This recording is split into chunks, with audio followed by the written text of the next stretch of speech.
இயேசுவுக்குள் மிகவும் பிரியமாக அழைக்கப்பட்ட அருமையான சகோதர சகோதரிகளே, உங்கள் யாவருக்கும் நம் அனைவரையும் உண்டாக்கின சர்வ வல்லமையுள்ள பிதாவாகிய தேவனுடைய நாமத்தினாலும், நம்முடைய அன்பின் இரட்சகர் கர்த்தராகிய இயேசு கிறிஸ்துவினுடைய இனிய நாமத்தினாலும் கிருபையும் சமாதானமும் நம் அனைவரோடும் இருப்பதாக என்கிற வாழ்த்துக்களோடு உங்கள் யாவருக்கும் முதலாவது அடியனுடைய அன்பின் வாழ்த்துக்களை தெரியப்படுத்திக் கொள்கிறேன்.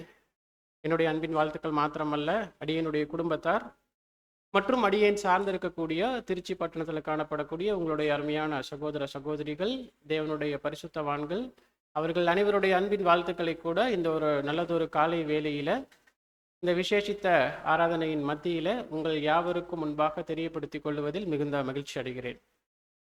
அன்பான சகோதர சகோதரிகளே, தேவனுடைய மிகப்பெரியதான கிருபை, இரக்கம், அவருடைய வல்லமையுள்ள பாதுகாவல் மற்றும் அவருடைய அன்புள்ள நேசக்கரம் இவையாவும் தொடர்ந்து நம் அனைவரோடும் அனுதினமும் காணப்படும் பட்சத்தில் கடந்த காலங்கள் முழுவதும் தேவன் நம் அனைவரையும் கனின்மணி போல பாதுகாத்து விசேஷமாக நம்முடைய அனைவருடைய ஆயுசு நாட்களிலும் ஒரு நாளை கூட்டி தந்து அவருடைய பரிசுத்த சமூகத்திலே நாம் காலூன்றி நிற்கத்தக்கதாகவும், விசேஷமாக அவருடைய பரிசுத்தமுள்ள நாமத்தை நாம் ஒரு குடும்பமாக கூடி துதிக்கவும் ஆராதிக்கவும் மகிமைப்படுத்தவும், குறிப்பாக அவருடைய வல்லமையுள்ள வார்த்தைகளை கொண்டு இன்றைய நாளிலும் நாம் பலப்படும்படியாக தேவன் நம் அனைவருக்கும் பாராட்டின இந்த மாபெரும் உன்னதமான கிருபைக்காக, இரக்கத்திற்காக, விசேஷமாக அநேக நாட்களுக்கு பிற்பாடு உங்கள் யாவருக்கும் முன்பாக கடந்து வந்து தேவனுடைய வார்த்தைகளை முன்னிட்டு நிற்கும்படியாக அடியேனுக்கு பாராட்டின கிருபைக்காக கூட நம் அனைவரும், விசேஷமாக நானும், நம்முடைய இருதயத்தின் ஆழத்திலிருந்து கொடானு கோடி நன்றிகளை பரம தகப்பனுக்கு முதலாவது ஏறெடுத்து கொண்டு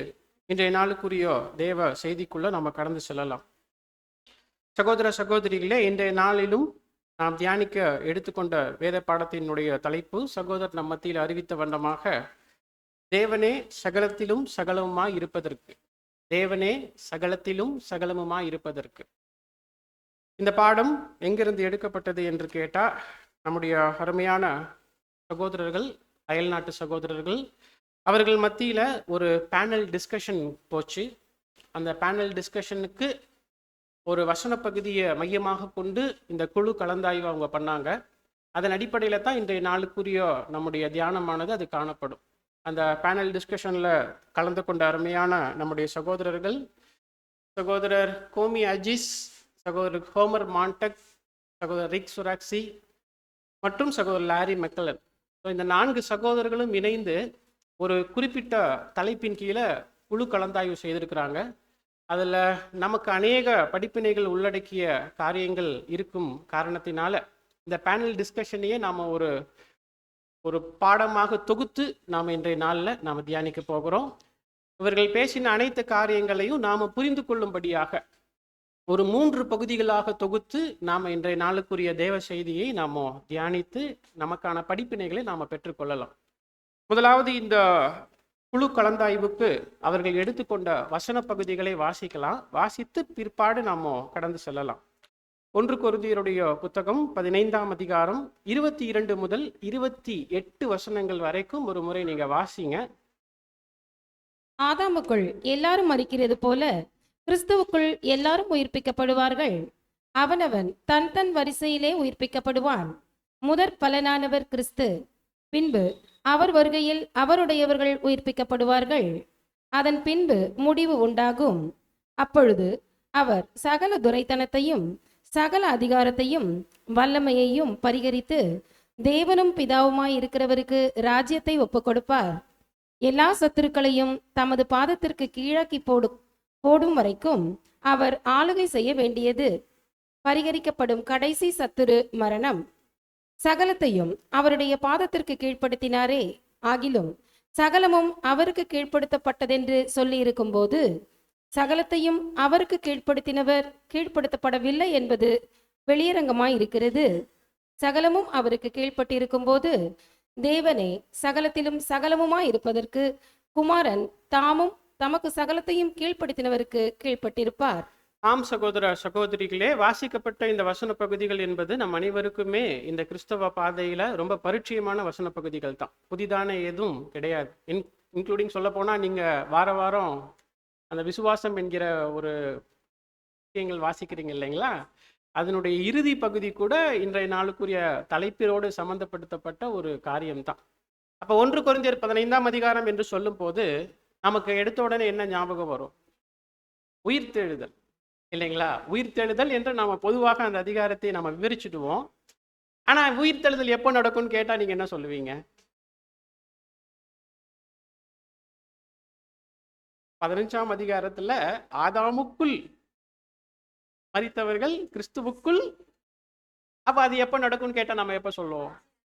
ராஜ்யத்துல, இல்லைங்களா? ஸோ அருமையான சகோதர சகோதரிகளே, இன்றைய நாளுக்குரிய நம்முடைய தியானம் குறிப்பா ராஜ்யத்துல நடக்க போற சில முக்கியமான நிகழ்வுகளை அடிப்படையாக கொண்டே அது காணப்படும். அதுல நமக்கும் படிப்பினைகள், இந்த காலத்துக்குரியதாக நாம் எடுத்துக்கொள்ளக்கூடிய விஷயங்களும் கடந்து வரும். அப்போ நமக்கு தெரிந்தபடி மனுக்குலத்தினுடைய வரலாறு என்பது அநேக முறை நம்ம தியானிச்சிருக்கிறோம். பரிபூர்ணமாக சிருஷ்டிக்கப்பட்ட ஆதாம், அவர் பாவத்தின் விளைவாக விழுந்துட்டார். அவருடைய விழுகை மனுக்குலத்தினுடைய விழுகையாக காணப்படுது. அவருக்காக கர்த்தர் இயேசு பரிபூர்ண ஜீவனை விலைக்கிரயமாக கர்த்தர் இயேசு ஒரு 2000 வருட காலத்திற்கு முன்பாக கொடுத்துட்டார்.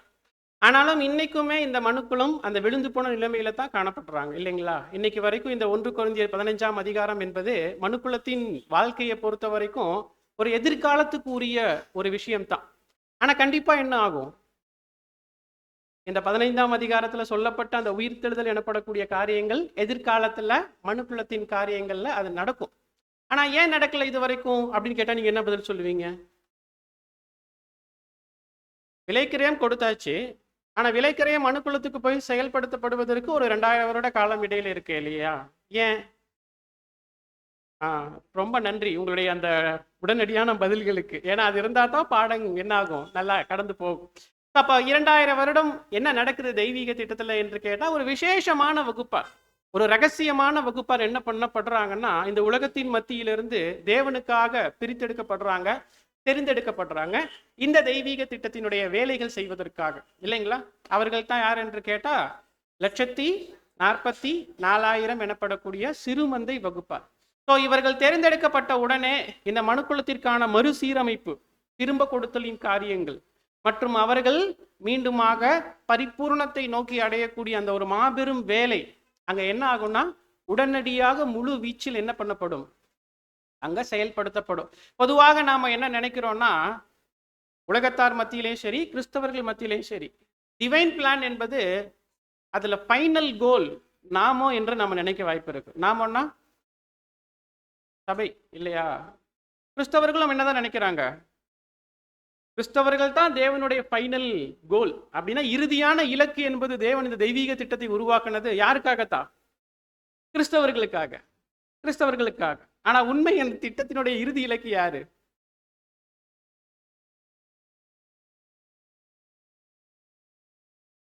தேவனுடைய தெய்வீக திட்டத்தினுடைய இறுதி இலக்கு யாரு அப்படின்னா, தேவனுடைய இறுதி இலக்கு என்பவர்கள் மனுக்குலம். இந்த டிவைன் பிளானை யாருக்கானது? மனுக்குலத்திற்கான தெய்வீக திட்டம் தான் இது. நாமெல்லாம் யாருன்னு கேட்டா அந்த தெய்வீக திட்டத்தின் ஒரு பகுதி.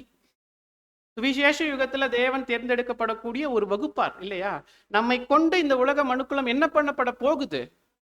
பட் இந்த பிளான் யாருக்காகத்தான்? இது மனுக்குலத்திற்கான தெய்வீக திட்டம். இந்த பேனல்ல அருமையா கொண்டு போறாங்க முதல் எடுத்த உடனே. இந்த டிவைன் பிளான் என்பது மனுக்குலத்தை இறுதியான இலக்காக தேவன் வச்சிருக்கிறார். இந்த மனுக்குலத்தை ஆசீர்வதிப்பதே என்பது தேவனுடைய பிரதானமான நோக்கமாக என்ன பண்ணப்படுது, சொல்லப்படுது, பார்க்கப்படுது. அதுவே தேவனுடைய தெய்வீக திட்டத்தின் இறுதியான இலக்காக இருக்குது. அந்த இறுதியான இலக்கு நிறைவேறும் போது ஒரு மாபெரும் ஒரு வாக்கியம் நிறைவேறும். அந்த வாக்கியம் தான் பாடத்தின் தலைப்பு.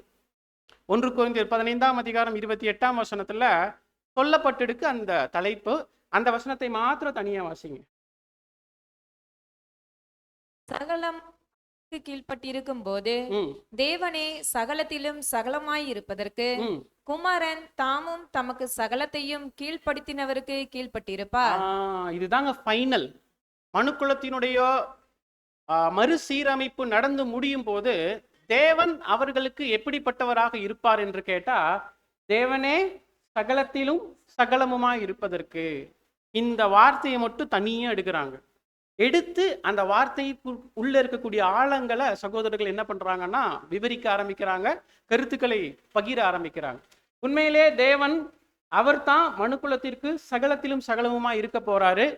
இப்போ இந்த டைம் வரும்போது மனுக்குலம் எப்படி இருக்கும் என்று கேட்டா, ஏசாயா 13ஆம் அதிகாரத்துல 12ஆம் வசனம், அந்த மனுக்குலமே இறுதியான இலக்காக இருக்கும்போது அவர்கள் எப்படிப்பட்டவர்களாக தெய்வீக திட்டத்துல காணப்படுவாங்கன்னா, ஏசாயா 13:12, புருஷனை பசும் பொன்னிலும் மனுஷனை ஒப்பீரியின் தங்கத்திலும் அபூர்வமாக்குவேன். பாத்தீங்களா? சோ மனுஷன் எப்படிப்பட்டவரா மாற போறாருன்னா, ஓப்பீரின் தங்கம் அப்படின்னா ஒரு விலையுயர்ந்த மதிப்பு மிக்க நிலைமைக்கு மனுக்குலம் என்ன பண்ணப்பட போறாங்கன்னா உயர்த்தப்பட போறாங்க. இன்னைக்கு அந்த மனுக்குலம் அப்படி இருக்குதா அப்படின்னு கேட்டா நீங்க என்ன சொல்லுவீங்க? இன்னைக்கு மனுக்குலம் எப்படி இருக்கு? சகோதரர்கள் அவங்க ஸ்டேட்ல நடந்த கண்ட்ரியில நடக்கக்கூடிய விஷயங்களை பேசுறாங்க. மேயருடைய வீட்டுக்கு முன்னாடி சாப்பாட்டுக்காக நிக்கிறது, தங்குறதுக்கு தூங்குறதுக்கு இடம் இல்லாம ரோட்ல படுத்து தூங்குறது, இப்படிலாம் இன்னைக்கு மனுக்குலம் அவர்கள் பார்வையில காணப்படுறாங்க. நம்ம சைடு சொன்னோம்னா நாம என்ன சொல்லலாம்? இன்னைக்கு மனுக்குலத்தை நம்ம பார்க்கும்போது எப்படி இருக்கிறாங்க? கொஞ்ச நாளைக்கு முன்னாடி கோவையில நடந்தது இல்லைங்களா ஒரு மோசமான ஒரு சூழல் அது. அப்புறம் ஒவ்வொரு நாளும் பேப்பரை திறந்தா என்னதான் மனுக்குலத்தின் விஷயத்துல ஏதோ ஒரு தீமை, அது கொலை, கொள்ளை, கற்பழிப்பு, அநேகம் சொல்லிக்கிட்டே போகலாம். இப்போ நேற்றைய தினத்துல இருந்து ஒண்ணு ஆரம்பிச்சிருக்கு மனுக்குலத்தினுடைய அவலநிலை, டிட்டுவா இல்லையா? அடுத்து வேற பேர்ல வரும், டுட்டுவான்னு வரும், என்னென்னமோ வரும். ஆனா எல்லாமே மனுக்குலத்துக்கு எப்படித்தான் இருக்கு? இன்னைக்கு ஒரு மிகப்பெரிய தீமையினுடைய அனுபவங்களா இருக்குது. ஆனா மறக்காதீங்க, தேவன் அவர்களை என்ன நிலைமைக்கு கொண்டு போக போறாருன்னா, ஓப்பீரின் தங்கத்தினுடைய நிலைமைக்கு உயர்த்த போகிறார் மனுக்குலத்தினுடைய விஷயத்துல. சகோதர சகோதரிகளே, அப்படி போகும்போது இன்னைக்கு இவ்வளவு தீமையின் மத்தியில கலங்கக்கூடிய மனுக்குலம் மகிழ்ச்சியில திளைக்கக்கூடியவர்களாக இருப்பாங்க. அந்த மீட்பு அவர்கள் மத்தியில நடக்கும் போது பரலோகமும் பூலோகமும் ஒன்றிணையக்கூடிய தருணமாக அது இருக்கும் என்று சொல்றாரு. இதுதான் உச்சக்கட்ட ஒரு மகிழ்ச்சிக்குரிய ஒரு விஷயமாக தெய்வீக திட்டத்துல நிகழப்போகுது என்று சொல்லி முடிக்கிறாங்க இன்ட்ரோடக்ஷனை. அப்படி முடிச்சுட்டு இப்ப இந்த வார்த்தையை நாம என்ன பண்ணலாம்னா ஆராயலாம் அப்படின்னு சொல்லி பாடத்துக்குள்ள கடந்து போறாங்க. சகோதர சகோதரிகளே, ஃபர்ஸ்ட் கொஸ்டின், தேவனே சகலத்திலும் சகலமுமா இருப்பது அப்படின்னா என்ன அர்த்தம், அதனுடைய பொருள் என்ன அப்படின்ற விஷயத்த அவங்க விளக்க ஆரம்பிக்கிறாங்க. சகோதர சகோதரி, இது ஒரு பேனல் தான், நான் ஏற்கனவே சொல்லிட்டேன். அதனால நீங்க உங்களுடைய கவனங்கள் முழுசா என்ன பண்ணணும்னா கொடுக்கணும். நிறைய கருத்துக்கள் பரிமாறப்படும். அந்த கருத்துக்கள் உண்மையிலே தெய்வீக திட்டத்துல ஆழமான விஷயங்களை அவங்க என்ன பண்ணுவாங்கன்னா பேசிக்கொள்ளுகிறவர்களா இருக்கிறாங்க. முதல்ல தேவனே சகலத்திலும் சகலமா இருப்பதற்கு அப்படின்னா என்ன அர்த்தம், அதனுடைய பொருள் என்ன அப்படின்னு சொல்லி விளக்க ஆரம்பிக்கும் போது ஃபர்ஸ்ட் ஒரு சகோதரர் சொல்லக்கூடிய கருத்து என்னன்னா, சிருஷ்டிகர் சிருஷ்டியோட வைக்கக்கூடிய நேரடியான தொடர்பு தான் தேவனே சகலத்திலும் சகலமுமா இருப்பதற்கான முதல் அர்த்தம் அப்படின்றார். அப்படின்னா என்ன அர்த்தம் நீங்க சொல்லுங்க? சிருஷ்டிகர் சிருஷ்டியோட நேரடியான தொடர்பு வைக்கிறார். இடையில வெரி குட் சிஸ்டர், இல்லைங்களா? ரொம்ப முக்கியமான பாயிண்ட். எப்படின்னா, தேவன் சர்வ வல்லமை உள்ள தேவன் அவருடைய சிருஷ்டிகளாகிய மனுக்குலத்துக்கிட்ட நேரடியா என்ன பண்ணப்பட போறார்?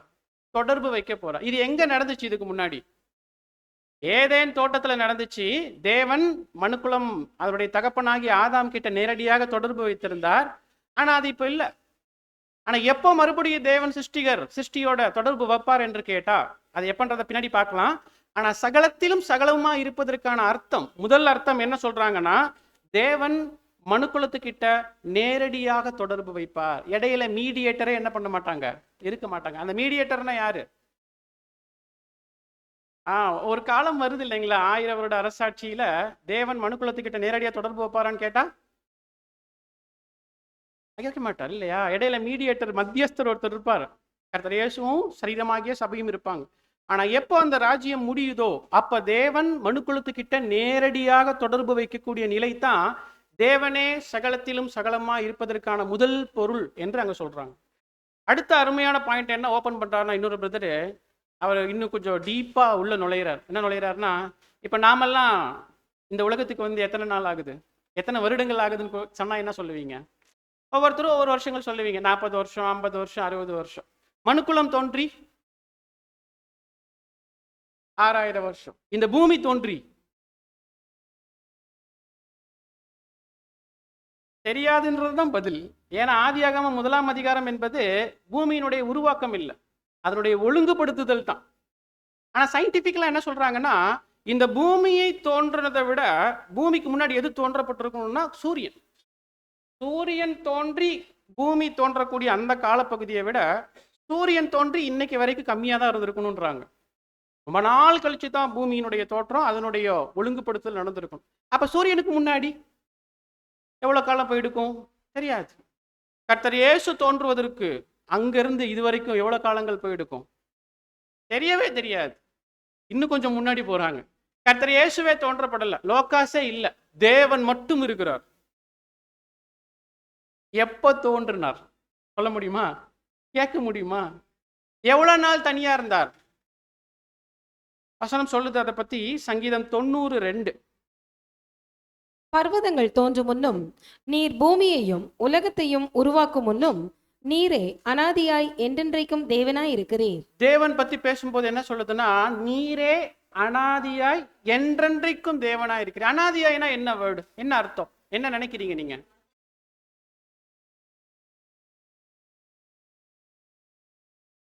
அனாதியாய் சில வேர்டெல்லாம் நீங்க உங்களை கஷ்டம் எனக்கு புரியுது. சில வேர்டுக்கெல்லாம் நம்மளால விளக்கம் கொடுக்கவே முடியாது, ஆனா முயற்சி பண்ணுவோம். அது இது இப்ப உதாரணத்துக்கு தமிழ்ல அனைத்தும் சொல்றோம்ல, அனைத்தும்னா நீங்க என்ன சொல்லுவீங்க? அனைத்தும்னா அனைத்தும் தான், எல்லாம் எல்லான்னுவீங்க. எல்லாம் கேட்டா என்னன்னு கேட்டு சொல்லுவீங்க. எல்லாம்னா எல்லாம் தான், இது இதுவும் தான், அது அதுவும் தான். அப்படின்னா அனைத்தும்னா அனைத்தும் தான். அந்த வேர்டை நம்மளால என்ன பண்ண முடியாது, ஒரு வரையறுக்க முடியாத ஒரு நிலைமையில இருக்கு இல்லையா? அந்த மாதிரி தான் அனாதியாய் அப்படின்னா இங்கிலீஷ்ல எவர் லாஸ்டிங் டு எவர் லாஸ்டிங், நித்திய நித்திய காலமா. அதுக்கு ஒரு ஆரம்பமே என்ன இல்லைங்க, கிடையாது. அப்போ தேவன் எவ்வளோ காலங்கள் தனிமையா இருந்தாரு தெரியாது, எவ்வளோ காலங்கள் கழிச்சு லோகாசை உருவாக்குனார் தெரியாது. அப்போ தேவன் தனிமையா இருக்கும் போதும் சரி, சிருஷ்டிகளை உருவாக்கப்பட்டதுக்கு அப்புறமும் சரி, தேவன் எப்படிப்பட்டவராக தான் இருக்கிறாருன்னா சகலத்திலும் சகலமா இருக்கிறாராமா. அப்படின்னா என்ன சொல்ல வராரு பிரதர் அப்படின்னா, அவரு எப்போதும் தன்னிறைவை உடையவரா இருக்கிறார், சகலத்திலும் சகலமா இருக்கிறார். சிருஷ்டிகள் தோண்டப்படுவதற்கு முன்னாடி அவர் தனிமையா இருந்த காலத்திலையும் சரி, அது எவ்வளோ காலங்கள் நமக்கு தெரியாது. ஒருவேளை ரொம்ப தனிமையா இருந்து ஃபீல் பண்ணி லோகாசை முதல்ல சிருஷ்டித்து அதுக்கப்புறம் நம்மளெல்லாம் சிருஷ்டித்தாரான்னு கேட்டா அப்படிலாம் ஃபீல் பண்ணலையாமா தேவன். எக்ஸாம்பிள், ஏதேன் தோட்டத்தில் ஆதாம தேவன் முதல்ல சிருஷ்டித்தார் இல்லையா? சிருஷ்டித்து மனிதன் தனிமையா இருப்பது நல்லதில்லைன்னு சொல்லி அவருக்காக யாரை சிருஷ்டித்தாரு? அப்ப ஆதாம் என்ன ஃபீல் பண்ணாரு? தனிமை என்கிற ஒரு விஷயத்தை ஃபீல் பண்ணாரு.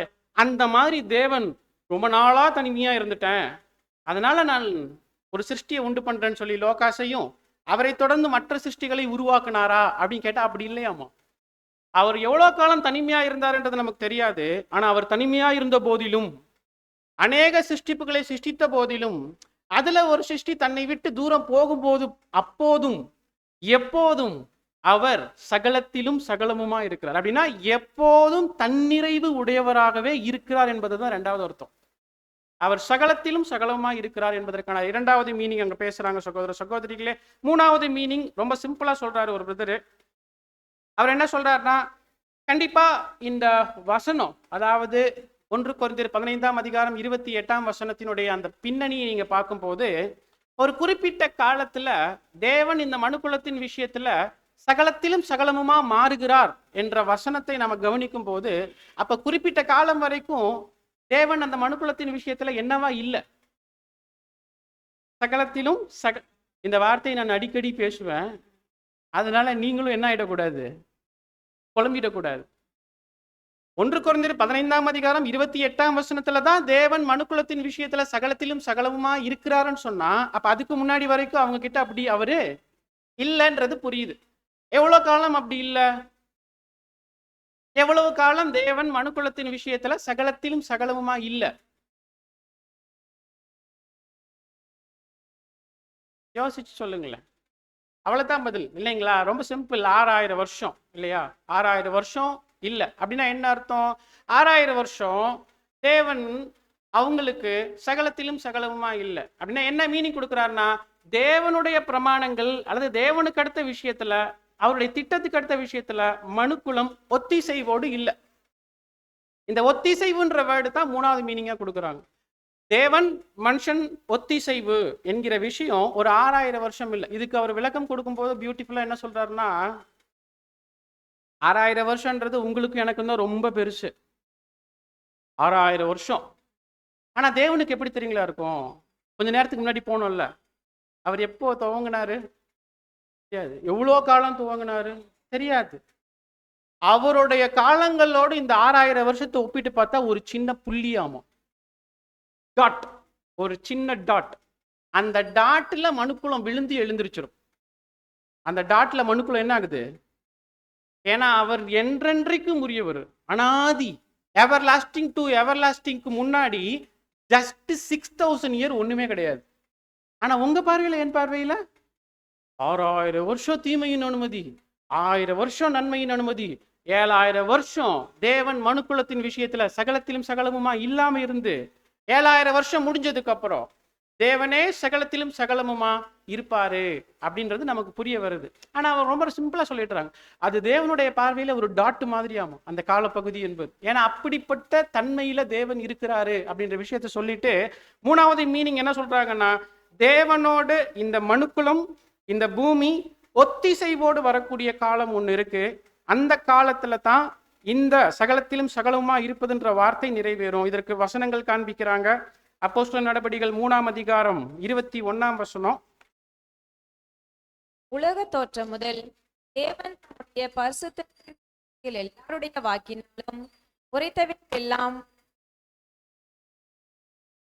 நிறைவேறி தீரும் காலங்கள் வருமளவும் பரலோகம் அவரை ஏற்றுக்கொள்ள வேண்டும். சோ இந்த நிறைவேறி தீரும் காலங்கள் என்று சொல்லும் போது நமக்கு தெரியும் அந்த 1000 வருட அரசாட்சி. அந்த 1000 வருட அரசாட்சியில தேவன் தம்முடைய பரிசுத்த தீர்க்க தரிசிகள் எல்லாருடைய வாழ்க்கையில சொன்ன தீர்க்க தரிசனங்கள் அனைத்தும் குறிப்பா மனுக்குலத்தை குறித்து, மனுக்குலத்தினுடைய மறுசீரமைப்பை குறித்து, மனுக்குலத்தின் வாழ்க்கையில தேவன் வைத்திருக்கக்கூடிய அந்த ஆசீர்வாதமான நன்மையின் காரியங்கள் நிறைவேற போகிற நிகழ்வுகளை குறித்து சொல்லப்பட்ட தீர்க்க தரிசனங்கள் அனைத்தும் நிறைவேறும்.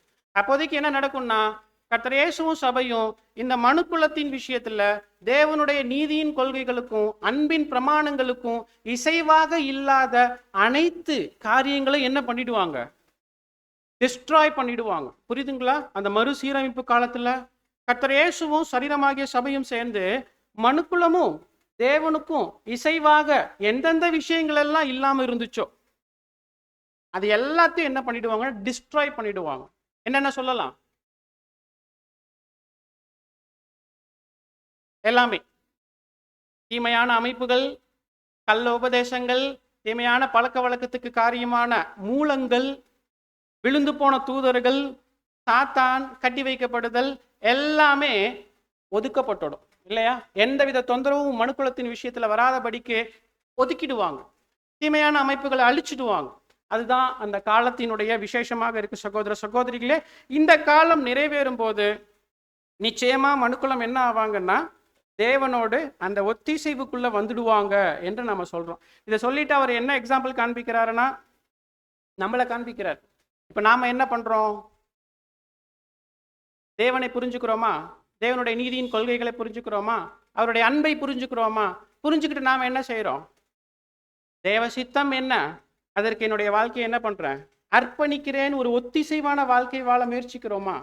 இந்த மாதிரி ஒட்டுமொத்த முழு மனுக்குலமும் தேவனுடைய சித்தத்துக்கும், அதாவது அவருடைய நீதியின் கொள்கைகளுக்கும் அன்பின் காரியங்களுக்கும் ஒத்திசைவாக முன் வந்து ஒப்பு கொடுக்கக்கூடிய ஒரு நேரம் தான் இந்த 1000 வருட அரசாட்சி முழுமையாக செயல்படக்கூடிய ஒரு காலமாக அது இருக்குன்னு சொல்லி பார்க்கிறோம் சகோதர சகோதரிகளே. ஆனா இன்னைக்கு நம்ம கஷ்டப்படுற மாதிரி அன்னைக்கு அவங்க என்ன பண்ண மாட்டாங்க? இதை செய்யறதுக்கு கஷ்டப்பட மாட்டாங்க. ஏன்னா நம்முடைய வழி வேற, அவங்க வழி வேற. நம்முடைய வழி என்ன வழி? என்ன வழி? நல்ல பதில் சொன்னீங்க. இடுக்கமான பாதை, நெருக்கமான வழி. ஆனா அவங்களுக்கு அந்த வழி எப்படி இருக்கும்? பரிசுத்தமான பெரும் பாதையாக இருக்கும். அவர்கள் தேவனோடு ஒத்திசைவு நடக்கக்கூடிய அந்த ஒரு பாதை, ரொம்ப ஃப்ரீயா போவாங்க அந்த காலத்துல சகோதர சகோதரிகளே. ஸோ இதுதான் இந்த 3 அர்த்தங்கள் தான் அங்க முதலாவது இந்த தலைப்புக்கு ஆதாரமாக அர்த்தங்களாக பொருளாக கொடுக்குறாங்க. என்னென்ன உங்களால கேதர் பண்ண முடிஞ்சுதா? தேவனே சகலத்திலும் சகலமா இருப்பதற்கு அப்படின்ற வார்த்தை மனுக்குலத்தின் விஷயத்தை பொறுத்த வரைக்கும் என்ன அர்த்தத்தை கொடுக்குது? பொருள் என்ன? முதலாவது, தேவன் மனுக்குலத்துக்கிட்ட வைக்கக்கூடிய நேரடியான தொடர்பு. இரண்டாவது, தன்னிறைவோடு காணப்படக்கூடிய ஒரு நிலை. எப்போதும் தேவன் சகலத்திலும் சகலமா இருக்கிற ஒருவராக காணப்படுவார். உலகத்தின் மனுக்குலத்தின் விஷயத்துல கூட அவங்க அந்த நிலைமை வரும்போது தன்னிறைவோடு தான் காணப்படுவாங்க. மூணாவது, தேவனுக்கு எது பிரியமோ அதை மட்டுமே செய்யக்கூடிய நிலைமையில தங்களை முழுமையாக தேவ சித்தத்துக்கும் திட்டத்துக்கும் அவருடைய நீதியின் கொள்கைகளுக்கும் ஒத்திசைந்து வாழக்கூடிய ஒரு நிலைமைக்குள்ள மனுக்குலம் கடந்து போகும். இதுவே தேவன் சகலத்திலும் சகலமா இருப்பதற்கான பொருள் என்று அங்க முதலாவது குறிப்பிடுறாங்க சகோதர சகோதரிகளே. இப்ப அடுத்து, இது எப்போ நடக்கும்? தெய்வீக திட்டத்துல. மனுக்குலத்தின் விஷயத்துல தேவன் சகலத்திலும் சகலமுமா மாறுவது எப்போது, எந்த பாயிண்ட்ல அப்படின்ற கேள்வி எழுப்புனா நம்ம என்ன பதில் சொல்லலாம்? அதுக்கு சில வசனங்கள் காண்பிக்கிறாங்க, நீங்க வாசிச்சிடுங்க. 1 கொரிந்தியருடைய 15ஆம் அதிகாரம் 26, 27, அது 25, 26 வாசிச்சிடுங்க. பரிகரிக்கப்படும் கடைசி சத்துரு மரணம். போதும். வெளிப்படுத்தின விசேஷம் 20ஆம் அதிகாரம் 7 - 9.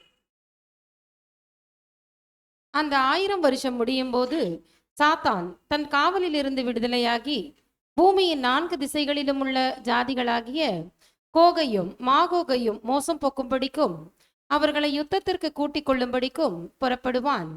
அவர்களுடைய தொகை கடற்கரை மணலத்தனையாயிருக்கும். அவர்கள் பூமி எங்கும் பரம்பி பரிசுத்தவான்களுடைய பாளையத்தையும் பிரியமான நகரத்தையும் வளைந்து கொண்டார்கள்.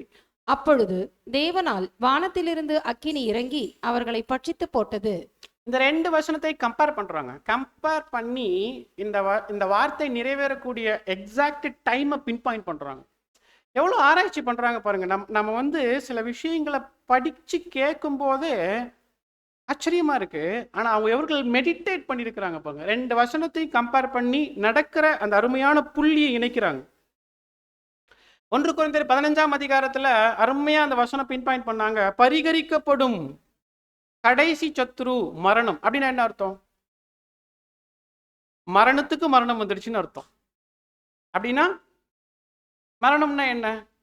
முடிவு, இல்லாம போறது. அப்ப மரணத்துக்கு மரணம் வருதுன்னா என்ன அர்த்தம்? மரணத்துக்கு ஒரு முடிவு, மரணம் இல்லாமல் போக போற ஒரு ஸ்டேஜ். அது எப்போ நடக்கும்? தெய்வீக திட்டத்துல, மனுக்குலத்தின் விஷயத்துல, வெளிப்படுத்தின விசேஷத்துல 1000 வருட அரசாட்சி முடிஞ்சதுக்கு அப்புறம், ஆஃப்டர் 1000 இயர் இங்கிலீஷ்ல கொஞ்ச காலம் ஆரம்பிக்கும். சாத்தான் கட்டவிழ்க்கப்படுவாரு. அவர் கூட ஒரு குரூப் சேர்ந்துடுவாங்க, கோகு மாகோகு இல்லையா? அவர்கள் சேர்ந்து பரிசுத்தவான்களுடைய பாளையத்தையும் பிரியமான நகரத்தையும் வளைந்து கொள்வாங்க. எப்போ? கொஞ்ச காலத்தில் நடக்கக்கூடிய நிகழ்வு. அப்போ தேவன் ஒரு நியாய தீர்ப்பு கொடுக்கிறார். என்னது? சாத்தானுக்கும் அவரோடு கூட கடந்து சென்றுட்ட அந்த துன்மார்க்கர் எனப்படக்கூடிய வகுப்பா இருக்கும். வசனங்கள் வாசிக்கிறோம் இல்லையா? துன்மார்க்கனுக்கு தயை செய்தாலும், அப்புறம் நீதியுள்ள தேசத்திலும் அவன் அநியாயம் செய்து கர்த்தருடைய மகத்துவத்தை, அந்த வகுப்பார் தான் சாத்தான் கூட சேரக்கூடிய வகுப்பார். கர்த்தர் இயேசு உவமையில் இதை பத்தி பேசும்போது என்ன சொல்லியிருக்கிறாரு? வேதமானவர்கள் ட்ரை பண்ணுங்க, இந்த வகுப்பார் பத்தி உவமையில அவங்களுடைய அழிவு பத்தி. Very good. எல்லாடு செம்மறியாடு, 3வது அறுவடை, 3 அறுவடைகள் பாடத்துல 3வது அறுவடையில என்ன சொல்வாரு? ஒரு வகுப்பாரை பார்த்து, வாருங்கள் என் பிதாவினால் ஆசீர்வதிக்கப்பட்டவர்களே அப்படின்னு கூப்பிட்டு, பிதா உங்களுக்கு ஆயத்த பண்ண ராஜ்யத்தை நீங்க என்ன பண்ணிக்கோங்க, யுகா யுகத்துக்குள்ள கடந்து போவாங்க அவங்க. இன்னொரு வகுப்பார் இல்லையா? அந்த வகுப்பாருக்கு பிசாசு அடையக்கூடிய ஆக்கினையில அவர்களும் என்ன பண்ணப்படுவாங்க, பங்கடைய போறாங்க. ஸோ அந்த எக்ஸாக்ட் பாயிண்ட் எப்போ நடக்கும்னா, லிட்டில் சீசன், கொஞ்ச காலத்துல அந்த பரிகரிக்கப்படக்கூடிய சத்துரு, அங்க சத்துரு மரணத்துக்குள்ள போகுது அப்படி சொல்லி பார்க்கிறாங்க. அந்த பாயிண்ட் தான் யுகா யுகத்துக்குள்ள மனுக்குலம், நித்திய ஜீவனுக்கென்று ஆசீர்வதிக்கப்பட்ட மனுக்குலம் கடந்து போகக்கூடிய அந்த நிலை என்பது தான் தேவனே சகலத்திலும் சகலமுமா இருப்பதற்கு. நீங்க விசுவாச பிரமாணத்துல வார வாரம் சொல்றீங்க இல்லையா? நீங்க வார வாரம் பேசக்கூடிய அந்த பாயிண்ட் தெய்வீக திட்டத்துல நிறைவேறக்கூடிய பாயிண்ட் இந்த பாயிண்ட் தான். இந்த இடத்துல தான் தேவன் மனுக்குலத்தின் விஷயத்துல சகலத்திலும் சகலமுமா இருப்பார். சகோதர சகோதரிகளே, இதுக்கு சகோதரர்கள் அந்த வார்த்தைக்கான இன்னும் டெஃபினேஷன் அதிகப்படுத்துறாங்க. என்ன டெஃபினேஷன் அதிகப்படுத்துறாங்கன்னா, தமிழ்ல நம்மளுக்கு சகலத்திலும் சகலமா இருப்பதற்குன்னு வருது இல்லைங்களா, இங்கிலீஷ்ல டிஃப்ரெண்டா கொண்டு போறாங்க. ஆம்பிளிஃபைடு பைபிள்ல என்ன வருதுன்னா ஆல் இன் ஆல். கேஜேவிலே நமக்கு அதுதான் வரும். அனைத்திலும் அனைத்தாக, எல்லாவற்றிலும் எல்லாமாக அப்படின்ற word to be everything, மன்னிக்கணும், கேஜேவில ஆல் இன் ஆல் வருது இல்லைங்களா. ஆம்பிளிஃபைடு பைபிள் என்ன வருதுன்னா to be everything to everyone, எல்லோருக்கும் எல்லாவற்றாக இருப்பது. என்எல்டி பைபிள்ல என்ன வருது அப்படின்னு கேட்டா to be utterly supreme over everything everywhere, எல்லாவற்றிலும் எங்கும் முழுமையாக உன்னதமானவர் என்று அங்க சொல்லப்படுது. ரசல் இந்த வசனங்களுக்கு, இந்த வார்த்தைக்கு அவர் குறிப்பிடக்கூடிய ஒரு மீனிங் என்னன்னா த சுப்ரீம் ஓவரால். அப்படின்னு என்ன அர்த்தம்? த சுப்ரீம் ஓவரால், அனைத்திலும் உன்னதமானவர், அனைத்திலும் உன்னதமானவர். அப்படின்னா இதுதான் கர்த்தர் இயேசு தேவனை காண்பிக்கக்கூடிய முயற்சி எடுக்கக்கூடிய விதம். தேவன் தான் இருக்கிற எல்லாவற்றிலும் எப்படிப்பட்டவரா இருக்கிறாரு? உன்னதமானவர். கர்த்தர் இயேசுவினுடைய பிரயாசம் அதுதான், கர்த்தர் இயேசுவினுடைய முயற்சி அதுதான். மனுக்குலம் புரிஞ்சுக்கும். ஒரு காலம் வரைக்கும் கர்த்தர் இயேசுவை பெருசா பார்த்தவங்களுக்கு நல்லா புரிஞ்சிடும், யார் தான் ரொம்ப பெரியவர், உன்னதமானவர், சுப்ரீம் ஓவரால் யாருன்னு கேட்டா பிதாவாகிய தேவன். அதுக்கு பிரதர்ஸுங்க எப்படி விளக்குறாங்கன்னா, கர்த்தர் இயேசு ராஜா உலகத்துக்கு, ஆனா தேவன் பிரபஞ்சத்தின் ராஜா. கர்த்தர் இயேசு ஒளி, லைட்டு, எதுக்கு? உலகத்தின் ஒளி. ஆனா தேவன் யூனிவர்ஸோட light, light of the universe, பிரபஞ்சத்தின் ஒளி. கர்த்தர் இயேசு குட் ஷெப்பர்ட், நல்ல மெய்ப்பர். ஆனா பிதாவாகிய தேவன் கிரேட் ஷெப்பர்ட் சொல்லுவாங்க. அப்படின்னா மகத்தான மெய்ப்பர். இந்த ஒரு மாபெரும் வித்தியாசங்களை மனுக்குலம் உணரும். அப்படி உணர்ந்து அவர்களுடைய இருதயத்துல தேவன் பத்தி அவர்கள் சிந்திக்கும் போது எப்படி சிந்திப்பாங்கன்னா, சுப்ரீம் ஓவரால், தேவனே அனைத்திலும் உன்னதமானவர் என்கிற ஒரு அந்த நிலைமைக்குள்ள மனுக்குலம் கடந்து வருவாங்க. அதுல இன்னும் ஆச்சரியமா என்ன சொல்றாங்கன்னா, மனுஷங்க அந்த டைம்ல என்ன புரிஞ்சிருப்பாங்கன்னா, நம்முடைய வாழ்க்கையில நமக்கு எது சிறந்ததுன்னு நாம முடிவெடுக்கிறத விட தேவன் நமக்கு நம்முடைய வாழ்க்கையில எது சிறந்தது என்பதை கொடுப்பதுதான் சரியானது என்பதை அவங்க என்ன பண்ணியிருப்பாங்க, முழுமையாக புரிஞ்சிருப்பாங்க, உள் வாங்கியிருப்பாங்க. சகோதரர் சொல்றாரு, ஒருவேளை அந்த நேரத்துல யாருக்காவது பாவம் செய்யணும்னு தோணுச்சுன்னா அவங்களே என்ன புரிஞ்சுக்குவாங்களாமா, இது முட்டாள்தனம் அப்படின்றத அவங்களே புரிஞ்சு அந்த இடத்துல அந்த விஷயத்தை செய்யாம போவாங்களாம். ஏன்னா அவர்களை கடந்து வந்த பாதை என்பது அந்த ஞானம் அவர்களை அருமையாக என்ன பண்ணப்பட்டிருக்கும், வழி நடத்தி இருக்கும் அப்படி சொல்றார். இதை சொல்லிட்டு அவர் ஃபைனலா என்ன அந்த வேர்ட்ஸ் யூஸ் பண்றாங்கன்னா, தேவன் சகலத்திலும் சகலமா இருப்பது என்கிற வார்த்தை அவங்களுடைய நிலை அந்த அந்த மனுக்குலத்தினுடைய விஷயத்துல எப்படி நிறைவேறும்னு சொல்றாங்கன்னா, தேவனே அனைத்து உயிருள்ளவைகளின் இதய துடிப்பாக இருப்பார். தேவனே அனைத்து உயிருள்ளவைகளின் இதய துடிப்பாக இருப்பார். இப்போ நீங்க நான் தியானிக்கிறது சாதாரண விஷயம் இல்லை. ஒருவேளை நீங்க உங்களுக்கு இது சாதாரண விஷயமா இருந்தா சாதாரணமா தோணிடும்.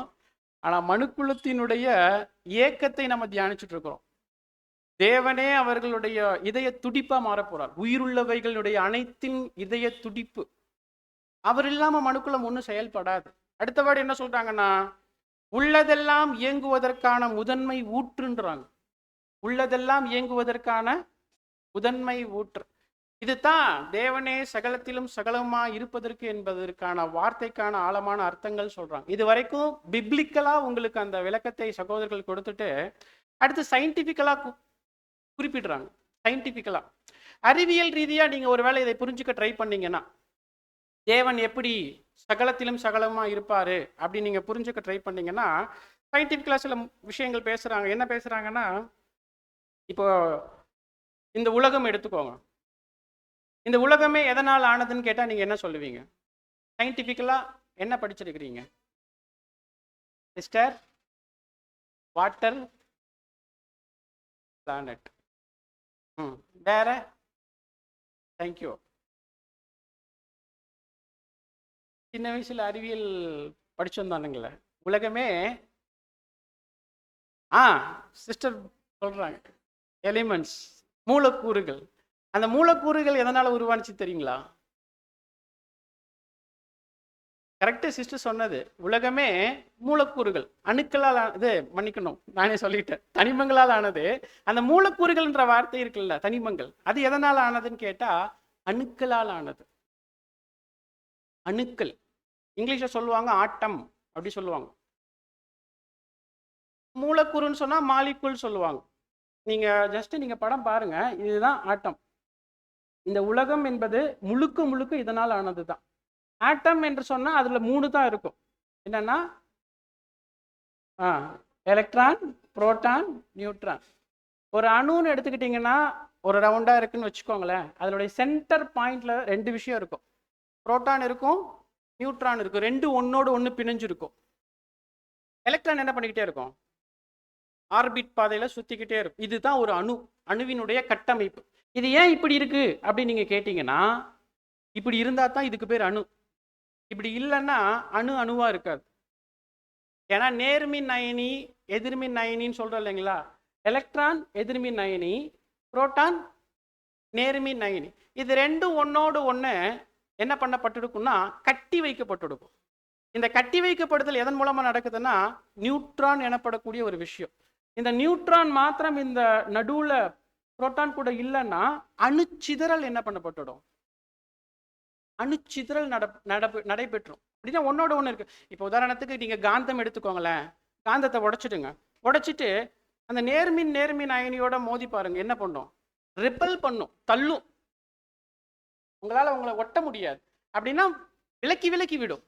அப்ப 2ஐயும் ஒட்டி வைக்கிறது எதுன்னு கேட்டா இந்த நேர்மின் அயனியும் எதிர்மின் அயனியும் இணைத்து ஒரு அணுவாக கட்டி வைக்கிறது எதுனா நியூட்ரான். அந்த நியூட்ரானுக்கு எந்த சார்ஜுமே கிடையாது. இப்படித்தான் ஒரு அணுவாக இருக்கு.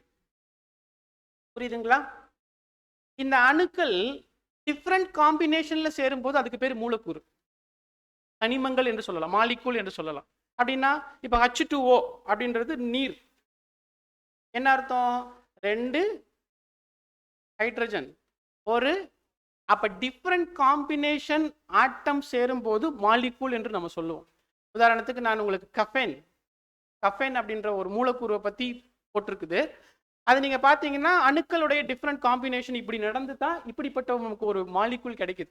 இதுல தான் நம்ம டீ, காஃபி எல்லாம் என்ன பண்ணிக்கிறோம். அப்போ நம்ம உலகத்துல கண்களால பார்க்கக்கூடிய அனைத்துமே மூலக்கூறுகளால் ஆனது.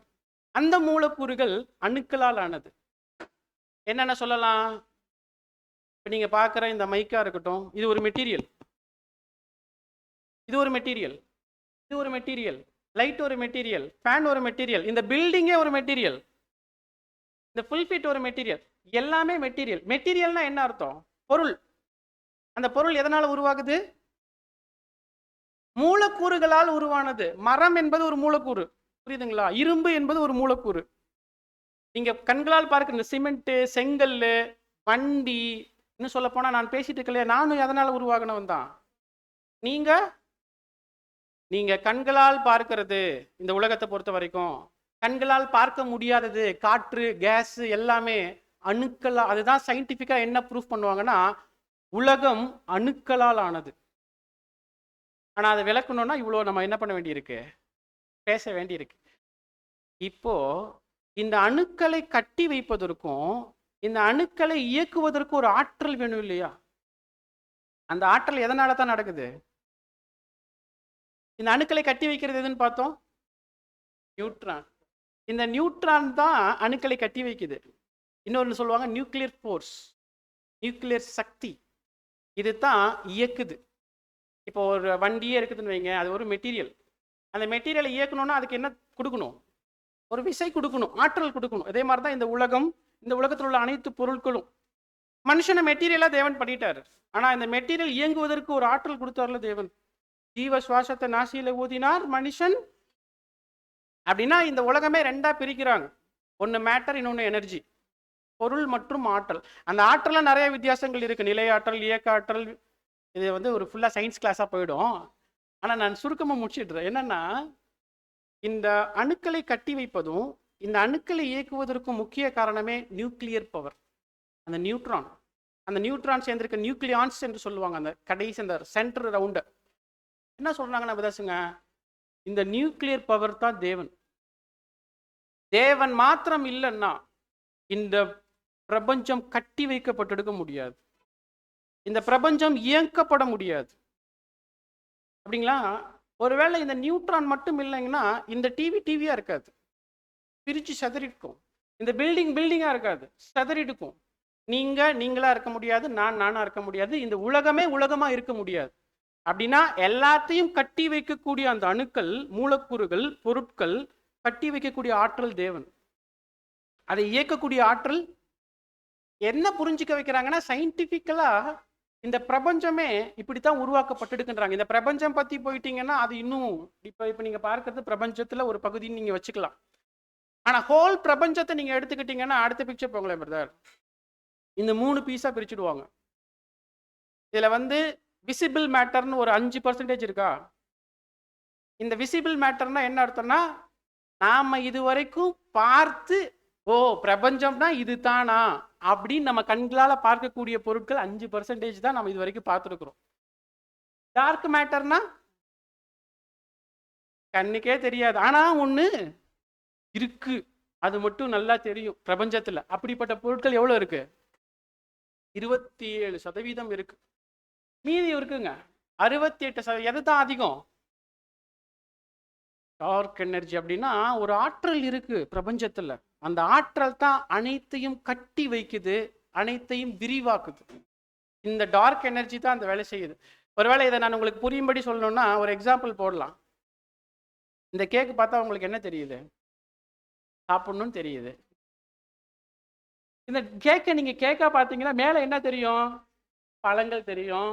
வெளியில பார்த்தா அந்த சாக்லேட், அந்த ஃப்ளேவர் கீழே விழுந்தது, க்ரீம் எல்லாம் தெரியுது.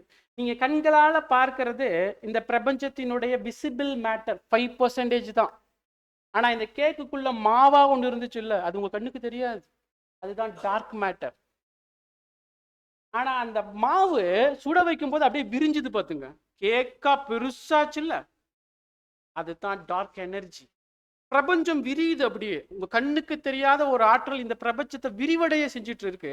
அது உங்க கண்ணுக்கு தெரியல, ஆனா உங்க கண்ணுக்கு தெரிஞ்சதெல்லாம் வெறும் 5% தான். அந்த கேக்ல மேல உள்ள விஷயங்கள் தெரிஞ்ச மாதிரி. இது எல்லாத்தையும் இணைச்சு கட்டி வைக்கிறது ஆற்றல், அதாவது தேவன் தான் இந்த பிரபஞ்சத்தின் நியூக்ளியர் ஃபோர்ஸ். அவர் இல்லைன்னா ஒண்ணுமே இல்லை. இப்ப புரியுதுங்களா? தேவனே சகலத்திலும் சகலமா இருப்பதற்கான அர்த்தம். உயிருள்ளவைகள் அனைத்திலும் இதய துடிப்பு அவர்தான், அவர்தான் ஆற்றல், அவர்தான் எல்லாத்தையும் கட்டி வச்சிருக்கிறார், அப்படியே விரியடைய செஞ்சுட்டு இருக்கிறார். அவர் இல்லைன்னா ஒண்ணுமே இல்லை. சயின்டிபிக்கலா இந்த வார்த்தைக்கான விளக்கத்தை எங்க கொடுக்குறாங்க, சொல்றாங்க சகோதர சகோதரிகள். இதை சொல்லிட்டு அவர் என்ன சொல்றாருன்னா, ஓ தேவன் மனுக்குலத்துல இந்த சகலத்திலும் சகலமா இருப்பது அந்த பாயிண்ட்ல அங்க நிறைவேறுது அப்படி சொன்னா, அதுக்கப்புறம் என்ன ஆகும் பிரதர்? 1000 வருஷம் அரசாட்சி முடிஞ்சிடுச்சு, தேவன் சகலத்திலும் சகலமா ஆயிடுவாரு, அப்ப நமக்கு வேலை இல்லையா? சபைக்கு வேலை முடிஞ்சிச்சா? கர்த்தர் இயேசுவுக்கும் சபைக்கும் அப்படின்ற பாயிண்ட் எழுப்புறாங்க. அப்படி எழுப்பிட்டு அவங்க அடுத்து என்ன பாயிண்ட் டிஸ்கஸ் பண்றாங்கன்னா, இல்ல வசனம் சொல்லுது பைபிள்ல, இந்த பூமியை தேவன் சிருஷ்டித்துட்டு அதை வெறுமையாய் குடியிருக்க என்ன பண்ணல, அவரு சிருஷ்டிக்கல. வெறுமையா இருக்கிறதுக்கு அவர் சிருஷ்டிக்கலன்னு சொன்னா, இப்ப பூமியை மட்டுமா சிருஷ்டித்திருக்கிறாரு? எவ்வளோ போகுது இல்லையா? அப்ப அவைகள் எல்லாவற்றிலையும் என்னவா இருக்கணும், என்ன ஆக விருப்பம் இருக்கணும் தேவனுக்கு? சிருஷ்டிப்பின் விஷயங்கள் கடந்து போக வாய்ப்புகள் அங்க இருக்கு. அப்படின்னா என்ன அர்த்தம்னா, நீங்க நினைக்கிற மாதிரி இந்த டாபிக் இந்த 7000 வருஷத்துக்கான டாபிக் மட்டும் இல்லையா. தேவனே சகலத்திலும் சகலமா இருப்பது என்பது மனுக்குலத்தின் விஷயத்துல மாத்திரம் இல்ல, இந்த டாபிக் விரிவடையும். பூமியில ஆரம்பிக்கப்பட்ட இந்த டாபிக் அண்ட சராசரங்கள்ல உள்ள மற்ற கிரகங்களுக்கும் விண்மீன்களுக்கும் தேவனுடைய புதிய படைப்புகள் மத்தியிலையும் தேவனே சகலத்திலும் சகலமா இருப்பதுன்ற அந்த விஷயம் கடந்து போக போகுது அப்படின்னு சொல்றாங்க. ஆனா அப்படி கடந்து போகக்கூடிய விஷயம் எப்போ நடக்கும், எப்படி நடக்கும், என்னென்ன சிருஷ்டிப்புகள் செய்வாரு தேவன்? நமக்கு தெரியாது.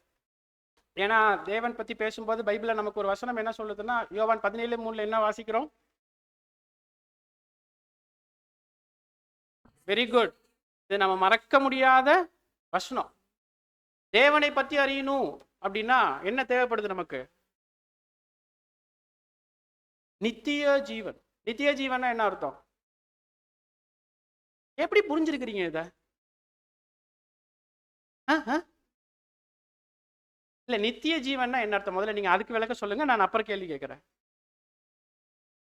நித்தியத்துக்கும் ஜீவனோடு இருக்கணும். அப்படி இருந்தா தான் யாரை அறிய முடியுமாமா? எப்படி இது சாத்தியம்? சரி, இந்த நிலைமை முதல்ல யாருக்கு? நித்திய ஜீவன் சபைக்கா? அப்ப மனுக்குலத்துக்கு என்ன நிலைமை? மனுக்குலத்துக்கு தான் நித்திய. அப்ப மனுக்குலம் தேவனை அறியணும்னா நித்தியத்துக்கு உயிரோட அவங்களுக்கு என்னதான் வேலை? அப்ப தேவனையும் கர்த்தர் இயேசுவையும் அறிகிற அறிவுல அவர்கள் கடந்து போய்கிட்டே இருப்பாங்க. எவ்வளவு நாள் வரைக்கும்? நித்திய ஜீவனுக்கும். இது எப்படி பிரதர் சாத்தியமாகும் அப்படின்னு கேட்டா நீங்க என்ன சொல்லுவீங்க? பைபிள் சொல்லியிருக்கு பிரதர், அதனால நாங்க அப்படித்தான் சொல்ல முடியும் பிரதர். ஒரு எக்ஸாம்பிள் பாருங்க. இப்ப நம்முடைய உடம்பு பாடி இருக்குல்ல, நம்ம பாடியில நிறைய பார்ட்ஸ் இருக்கு. உதாரணத்துக்கு மண்டையில எடுத்துக்கிட்டா முக்கியமான விஷயம் என்னதுங்க? இல்லையா? அதுக்கு நம்ம என்ன மெடிக்கல் டேர்ம் யூஸ் பண்ணுவாங்க? நியூராலஜி, மூளை நரம்பியல் நியூராலஜி. இங்க கார்டியாலஜி, ஹார்ட் சம்பந்தப்பட்ட. இந்த மாதிரி ஒவ்வொரு பார்ட்டையும் பிரிச்சு மெடிக்கல் டேர்ம் யூஸ் பண்ணி அதுக்கு பிரிச்சுடுவாங்க. ஒவ்வொரு டேர்ம்லையும் ஒவ்வொரு ஃபீல்டுலையும் ஒவ்வொரு ஸ்பெஷலிஸ்ட் இருக்கிறாங்க இல்லையா? இப்போ உதாரணத்துக்கு நியூராலஜி அப்படின்னா அதுல சில ஸ்பெஷலிஸ்ட் இருக்கிறாங்க. அந்த ஸ்பெஷலிஸ்ட் அந்த நியூராலஜி மூளை சம்பந்தப்பட்ட விஷயத்தை அறியறதுக்கு அவர் வாழ்க்கை முழுக்க செலவழிக்கிறார். முடியெல்லாம் கொட்டி போய் வெள்ளையாகி வயசாகி அவர் தான் அந்த மூளை நரம்பியலே நம்பர் 1 இருப்பாரு. கோல்டு மெடலிஸ்டா இருப்பாரு இல்லையா? டாப்ல இருப்பாரு. ஆனா அவருக்கு சில ஆச்சரியமான விஷயங்கள் வரும். அப்ப என்ன சொல்லுவாருன்னா, இந்த மெடிக்கல் மிராக்கல்னு வரும். மிராக்கல்லாம் இல்லை, அவருக்கு தெரியல அது. அதுக்கப்புறம் அவருக்கு பின்னாடி இன்னொருத்தர் வருவார். அவர் கண்டுபிடிக்காத ஒரு விஷயத்தை கண்டுபிடிச்சு அந்த மூளை நரம்பியில சேர்ப்பார். அப்படின்னா இவர் பெருசா பார்க்கப்படுவார். அவருக்கு தெரியாத ஒரு விஷயம் மூளை நரம்பியல்ல வந்தா அவர் மெடிக்கல் மிராக்கல்னு வரும்.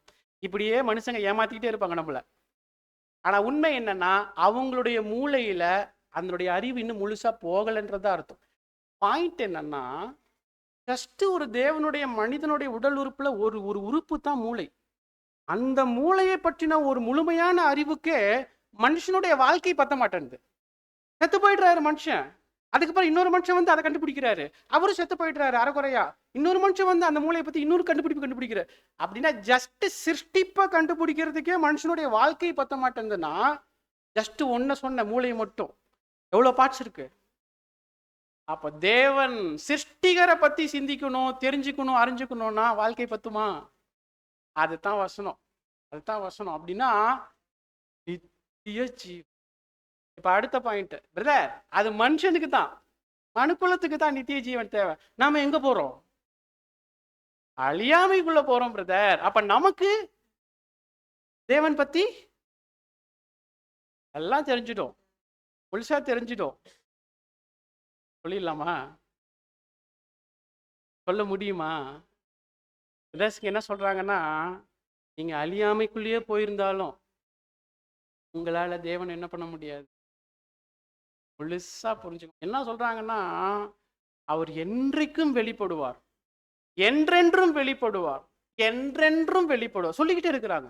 அவர் என்றென்றைக்கும் வெளிப்படுவார். அப்படின்னா என்ன அர்த்தம்னா, ஒரு வசனம் கோட் பண்றாங்க பாருங்க. யாத்திராகமம் 3ஆம் அதிகாரம் 14ஆம் வசனம். அதற்கு தேவன், இருக்கிறவராக இருக்கிறேன் என்று மோசேயுடனே சொல்லி, இருக்கிறேன் என்பவர் என்னை உங்களிடத்துக்கு அனுப்பினார் என்று இஸ்ரவேல் புத்திரரோடே சொல்வாயாக என்றார். பாருங்க, இந்த வசனத்துல ஒரு முக்கியமான வார்த்தை. தேவன் தன்னை பற்றி சொல்லும்போது என்ன சொல்றாரு? இருக்கிறவராகவே ஐ ஆம் தட். இந்த வார்த்தைக்கு நம்ம என்ன புரிஞ்சிருக்கிறோம், என்ன புரிஞ்சு வச்சிருக்கிறோம் இது வரைக்கும்? தேவன் தன்னை பற்றி சொல்லும் போது இருக்கிறவராகவே இருக்கிறேன் அப்படி சொல்றார். இதுல நம்ம என்ன புரிஞ்சிருக்கிறோம் தேவன் பத்தி?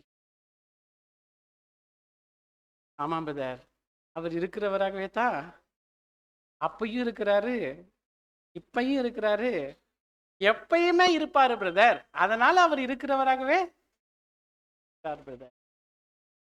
நீங்க சொல்ற இந்த பதில் நான் சரின்னு தான் சொல்லுவேன்.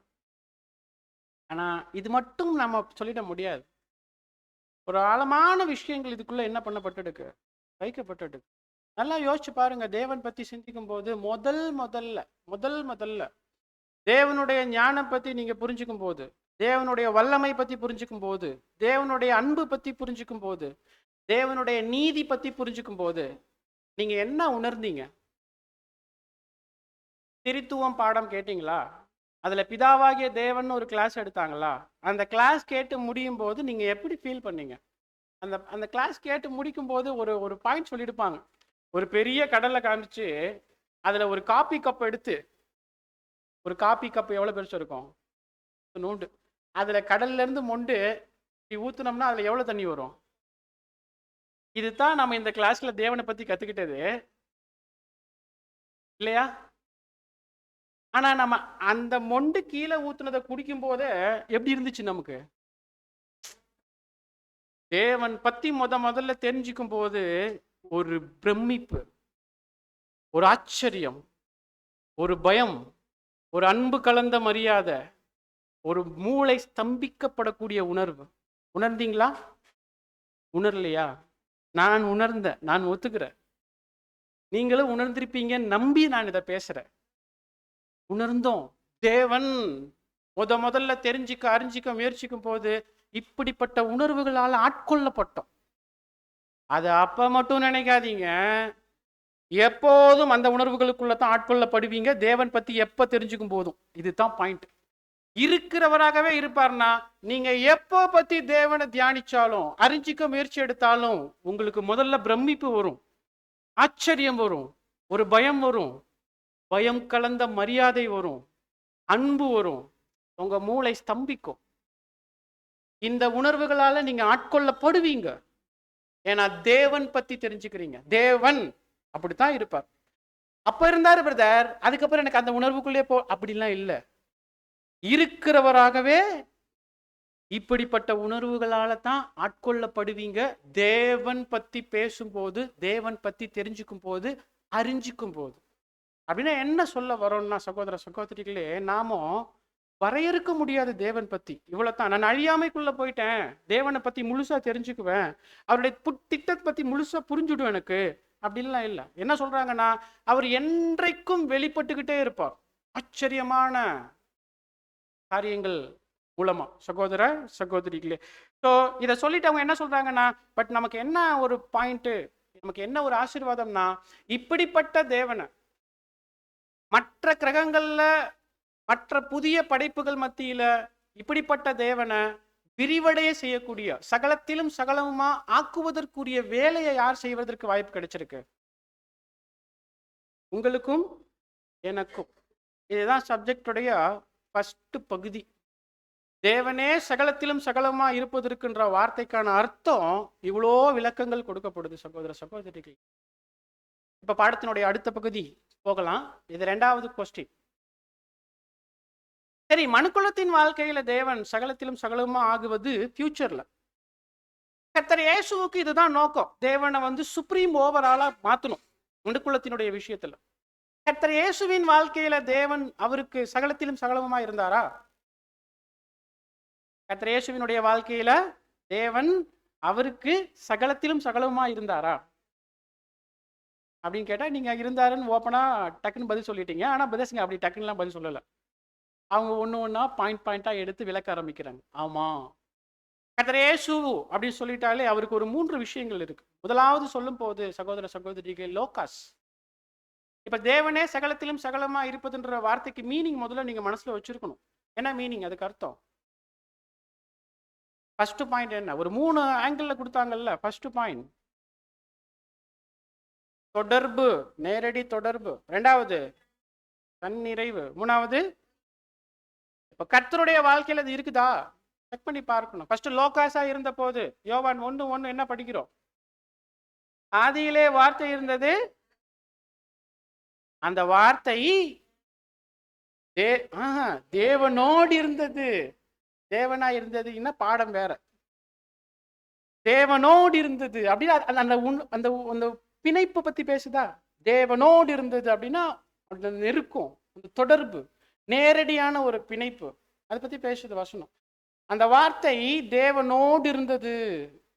அன்பான சகோதர சகோதரிகள் நேரடி பிணைப்புல இருந்தாங்க. அதே போல நிறைய வசனங்கள் உங்களுக்கு ப்ரூஃப் காண்பிக்கிறாங்க. வசனங்கள் நீங்க பாத்தீங்கன்னா அந்த நேரடியான பிணைப்புல கர்த்தர் இயேசு தேவனுடைய சித்தத்தை அவர் செய்யக்கூடிய விஷயத்துல யோபு 38:3-7 கொஞ்சம் வேகமா போகலாம். இப்போதும் புருஷனைப் போல் இடைக்கட்டிக்கொள், நான் உன்னை கேட்பேன், நீ எனக்கு உத்தரவு சொல்லு. நான் பூமியை அஸ்திபாரப்படுத்துகிற போது நீ எங்கே இருந்தாய்? நீ அறிவாளியானால் அதை அறிவி. அதற்கு அளவு குறித்தவர் யார்?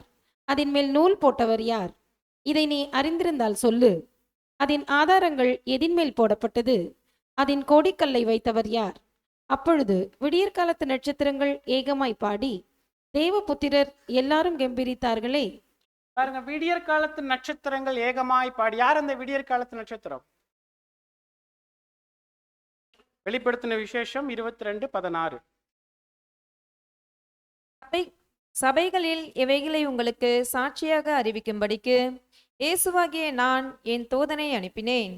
நான் தாவீதின் வேரும் சந்ததியும் பிரகாசமும் உள்ள விடிவெள்ளி நட்சத்திரமுமாய் இருக்கிறேன் கர்த்தர் இயேசு என்றார். தன்னை பத்தி பேசும்போது அல்லது அவரை பற்றி வசனங்கள் பேசும்போது அவர் யாரா இருக்கிறாராமா? பிரகாசமுள்ள விடிவெள்ளி நட்சத்திரம். தேவன் இந்த பூமியை சிருஷ்டிக்கும் போது அந்த சிருஷ்டிப்புல தேவனோடு கூட சேர்ந்து இந்த நேரடியான இணைப்புல இருந்து சிருஷ்டிக்கப்பட்டது. இந்த பூமியினுடைய விஷயத்துல யார் இருக்கிறாங்க? விடிவெள்ளி நட்சத்திரம். கர்த்தர் இயேசு தொடர்ந்து அந்த நேரடி, இன்னும் சொல்லப்போனா மனுஷனுடைய விஷயத்துல தேவன் என்னதான் சொன்னாங்க? நமது சாயலாகவும் நமது ரூபத்தின்படியேயும் மனுஷன். அந்த நமதுன்ற வார்த்தைக்கான அர்த்தம் என்ன பார்ப்போம். பிதாவாகிய தேவன், கர்த்தர் இயேசு அவர்கள் இணைந்து தான் மனிதனுடைய சிருஷ்டிப்பின் விஷயத்துல, மனிதனுடைய மட்டும் இல்ல மற்ற எல்லா சிருஷ்டிப்புகளுமே. வசனங்கள் கொலோசியர் 1:16-19 வசனங்கள். குமாரனாகிய அவருக்குள் அவருடைய இரத்தத்தினாலே கொலோசியர் ஏனென்றால் 1:16-19. அவருக்குள் சகலமும் சிருஷ்டிக்கப்பட்டது, பரலோகத்தில் உள்ளவைகளும் பூலோகத்தில் உள்ளவைகளுமாகிய காணப்படுகிறவைகளும் காணப்படாதவைகளுமான சகல வஸ்துக்களும், சிங்காசனங்களானாலும் கர்த்தத்துவங்களானாலும் துரைத்தனங்களானாலும் அதிகாரங்களானாலும் சகலமும் அவரை கொண்டும் அவருக்கென்றும் சிருஷ்டிக்கப்பட்டது. பாத்தீங்களா? சகலமும் அவரை கொண்டு அவருக்கென்று அப்படின்னா என்ன அர்த்தம்னா அந்த நேரடியான பிணைப்பு, தொடர்பு இல்லையா? இப்ப லோகாஸ் விஷயத்துல நிறைய வசனங்கள் ப்ரூஃப் காண்பிக்கிறோம். இப்ப லோகாஸ்க்கு அப்புறம் கர்த்தர் இயேசு என்னவா வந்தார் இந்த பூமிக்கு? மனுஷனா வந்தார் இல்லையா? இப்ப இந்த மனுஷனா வரும்போது இதே தொடர்பு அவர் வச்சிருந்தாரா? இல்லையா? வச்சிருந்தாரா? நீங்க ஏதாவது ஒண்ணு சொல்லித்தான் ஆகணும். நான் இன்னொரு பேர் பேசின மாதிரி பேசுறேன். நீங்க சொல்லித்தான் ஆகணும். வச்சிருந்தாரு இல்லையா? தேவன் இந்த பூமிக்கு கர்த்தர் இயேசுவை அனுப்புனார். கர்த்தர் இயேசு சொன்னார், நான் சுயமாய் எல்லாமே எல்லாமே. ஒரு அற்புதம் செய்யணும்னா உடனே பிரேயர் இல்லையா? அப்ப அவங்க சித்தமா இது நான் செய்யறதுக்கு. லாசரு விஷயத்துல கண்டினியூ பிரேயர் 3 நாள் இல்லையா? நீங்க என் வார்த்தைக்கு செவி கொடுத்துட்டீங்கன்றதை எல்லாரும் புரிஞ்சுக்கிறதுக்கு அப்படி சொல்லி ஜெபம் பண்ணி அங்க பண்ணாங்க. போலதான் அவர் வாழ்க்கையில அவர் எதை செய்தாலும் எதை பேசினாலும் எல்லாமே பரம தேவ சித்தத்தின் படி அவர் செய்ததுக்கு தொடர்பு நேரடியா இருந்துச்சு. ஒரு டைம்ல சொன்னாரு, நீங்க எல்லாம் என்னை விட்டு என்ன பண்ணிடலாம், என் பிதா போதும் என் கூட தான் இருப்பார். அவர் அந்த உறவை பத்தி பேசும்போது நான் கொஞ்சம் வேகமா தான் போறேன். யோவான் 15 ஊமை பேசுவார் இல்லையா? நான் திராட்சை செடி, என் பிதா அப்படின்னா என்ன சொல்ல வராரு? அவர் தோட்டக்காரர், இவர் செடின்னு சொல்ல வராரா? ஒன்றா இருக்கிறார். என்னில் கனி கொடாதிருக்கிற கொடி எதுவோ அதை அவர் தரித்து போடுகிறார். அப்படின்னா என்ன சொல்ல வர்றாருன்னா, நேரடியான கண்காணிப்புல நான் இருக்கிறேன், தொடர்புல இருக்கிறேன். என் பிதாவுக்கும் எனக்கும் நேரடியான கண்காணிப்பு இருக்கு, தொடர்பு இருக்கு. அதுதான் அந்த உவமையினுடைய தாற்பயம். நீங்க என் கொடி என்னோட ஒட்ட வைக்கப்பட்டு இருக்கிறீங்க, ஆனா நீங்க நான் எல்லாம் யாருடைய கண்காணிப்புல இருக்கிறோம்? ஏன்னா என் பிதா திராட்சை தோட்டக்காரர், அந்த அந்த அந்த நேரடியான பிணைப்பை பத்தி அங்க பேசுறார். ஆனா ஒரு சவால் இது. என்ன சவால்னா, சகோதர சகோதரிகளே, ஒரு வசனம் இருக்கு பைபிள்ல, பட்ட பாடுகளினாலே கீழ்ப்படிதலை கற்றுக்கொண்டுன்னு வாசிக்கிறோம் இல்லையா? என்ன கீழ்ப்படிதல் அது?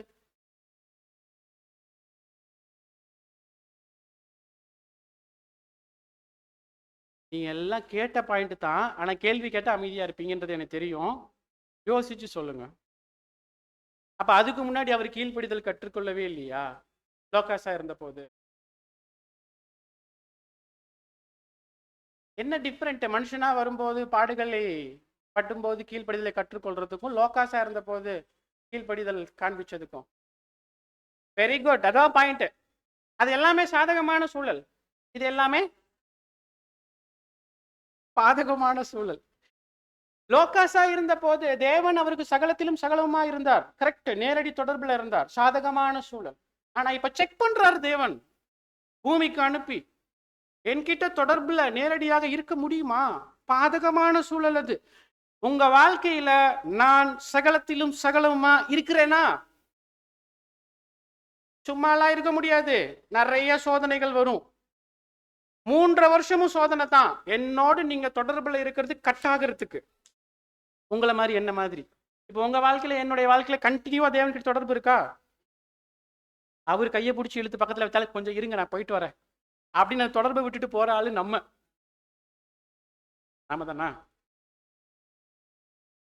நீங்க எல்லாம் மனசாட்சிக்கு கீழ்படுகிறவங்கன்றது புரிஞ்சிருச்சு. ஆனா அப்படி இருக்கக்கூடாது. பட் ஆனா நம்முடைய சூழல், நம்முடைய நிலைமை அப்படின்றது நான் சொல்லிடுறேன். ஆனா கர்த்தர் இயேசு அவருடைய வாழ்க்கையில தேவன் சகலத்திலும் சகலமா இருக்கிறார் என்ற விஷயத்தை நிரூபிக்கிறதுக்கு 3 வருஷம் தொடர்ந்து அந்த தொடர்புலயே இருக்கணும். நிரூபிச்சு காண்பிச்சாரா? நிரூபிச்சு காண்பிச்சார். ஒருவேளை நீங்க கேட்கலாம், பிரதர் சிலுவையில் அவர் கைவிட்டாரே. தேவன் தான் கைவிட்டாரு. கர்த்தர் இயேசு ஒருபோதும் தேவன் கிட்ட இருக்கக்கூடிய தொடர்புல இருந்து அவர் வித்ட்ரா எங்கேயுமே வாங்கல. அப்படின்னா கர்த்தர் இயேசு தன்னுடைய வாழ்க்கையில என்ன சொல்றார்? என் வாழ்க்கையை பொறுத்த வரைக்கும் தேவன் தான் சகலத்திலும் சகலம். அப்படின்னா நான் பேசுறது, நான் செய்யறது, நான் வாழ்றது எல்லாமே தேவனுடைய விஷயத்துல தான். தொடர்பு எப்போதும் இருக்கு, எப்போதும். நீங்க எல்லாம் என்னை விட்டு போகலாம், ஆனா தேவன் என்னை விட்டு போக மாட்டார். அந்த தொடர்பு அவர் மெயின்டைன் பண்ணார். இது ஃபர்ஸ்ட் பாயிண்ட். கண்டிப்பா கர்த்தர் இயேசுவினுடைய வாழ்க்கையில அவர் சகலத்திலும் சகலமா தேவன் அவருடைய வாழ்க்கையில இருந்தார். 2வது, தன்னிறைவு இருந்தது அவருக்கு. ஒரு ஹோமர் மாண்டக் ஒரு பியூட்டிஃபுல் பாயிண்ட் கொடுக்கிறார். பியூட்டிஃபுல் பாயிண்ட் என்னன்னா, லோகாசா இருக்கும் போது தேவன் அவர் வச்ச ஸ்தானம் என்னன்னா, தேவனா வச்சார். எப்படி?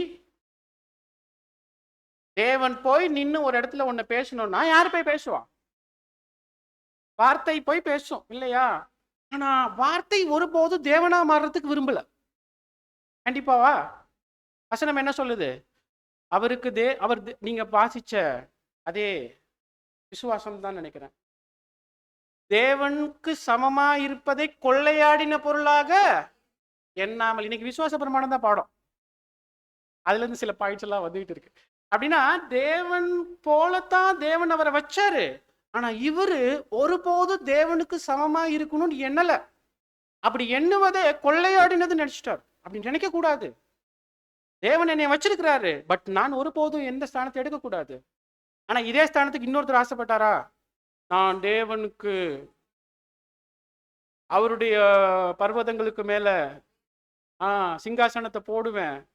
இப்போ கர்த்தர் இயேசு சொல்லுங்க, அவர் உண்மையிலே லோகாசா இருக்கும் போது அவருக்கு தேவன் வைத்திருக்கக்கூடிய அந்த ஸ்தானத்துல தன்னிறைவோடு காணப்பட்டாரா? சகலத்திலும் சகலமா இருப்பதை வெளிப்படுத்தினாரா? இது லோகாசா இருக்கும்போது. பூமிக்கு வந்திருந்த போது தான் தேவன் என்ன சூழல்ல அவருக்கு அனுமதிச்சாரோ அவர் அதுல என்னவா இருந்தாரு? திருப்தியா இருந்தார். முறுமுறுத்தாரா? என்ன தேவனே அப்படிலாம் போய் கேட்டாரா? அப்படிலாம் இல்லை. ஒருபோதும் நமக்கு அப்படிப்பட்ட வார்த்தைகள் பதிவு செய்யப்படல. ஒருபோதும் அப்படி கர்த்தர் இயேசு நினைக்கக்கூடியவரும் இல்லை. தேவன் அவருடைய சித்தம் என்னவோ அதற்கு முழுமையாக ஒப்பு கொடுத்து அதுல திருப்தி அடையக்கூடியவராகத்தான் கர்த்தர் இயேசு இந்த மாம்சத்துல 3.5 வருடம். ஒருவேளை நீங்க கேட்கலாம், பிரதர் பிதாவே இந்த சித்தம் இந்த பாத்திரம் கேட்டாரே, ஆனா அதுலயும் ஃபைனலா என்ன சொன்னாரு? ஆகிலும் என் சித்தத்தின்படி அல்ல. அப்படின்னா தேவ சித்தம் இதுவா? அதுல முழுமையாக தன்னை என்ன பண்ணிக்கிறாரு? உட்படுத்திக் கொள்றாரு. எழுந்துச்சு வந்தார் இல்லையா? எல்லாரும் வரும்போது யாரை தேடுகிறீங்க? இவரே வாலண்டியரா கேட்டார், நான் தான் வாலண்டியர். அப்படின்னு என்ன அர்த்தம்? அதுல பிக்ஸ் ஆயிட்டாரு.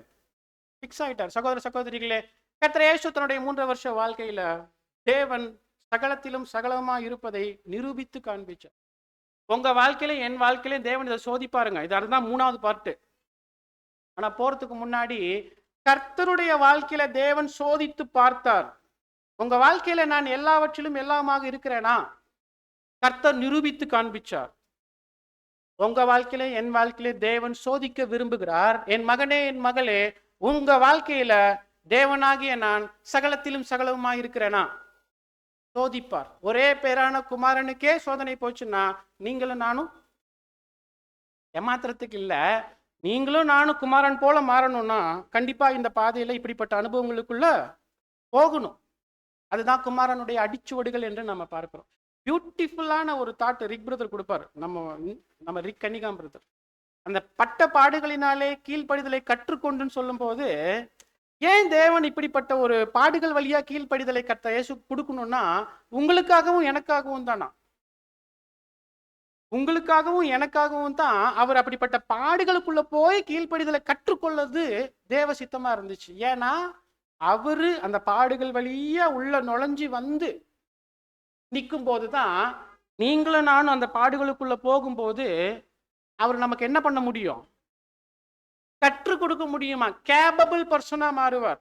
Capable person. இதான் நான் பேசுறது சகோதர சகோதரிகளே.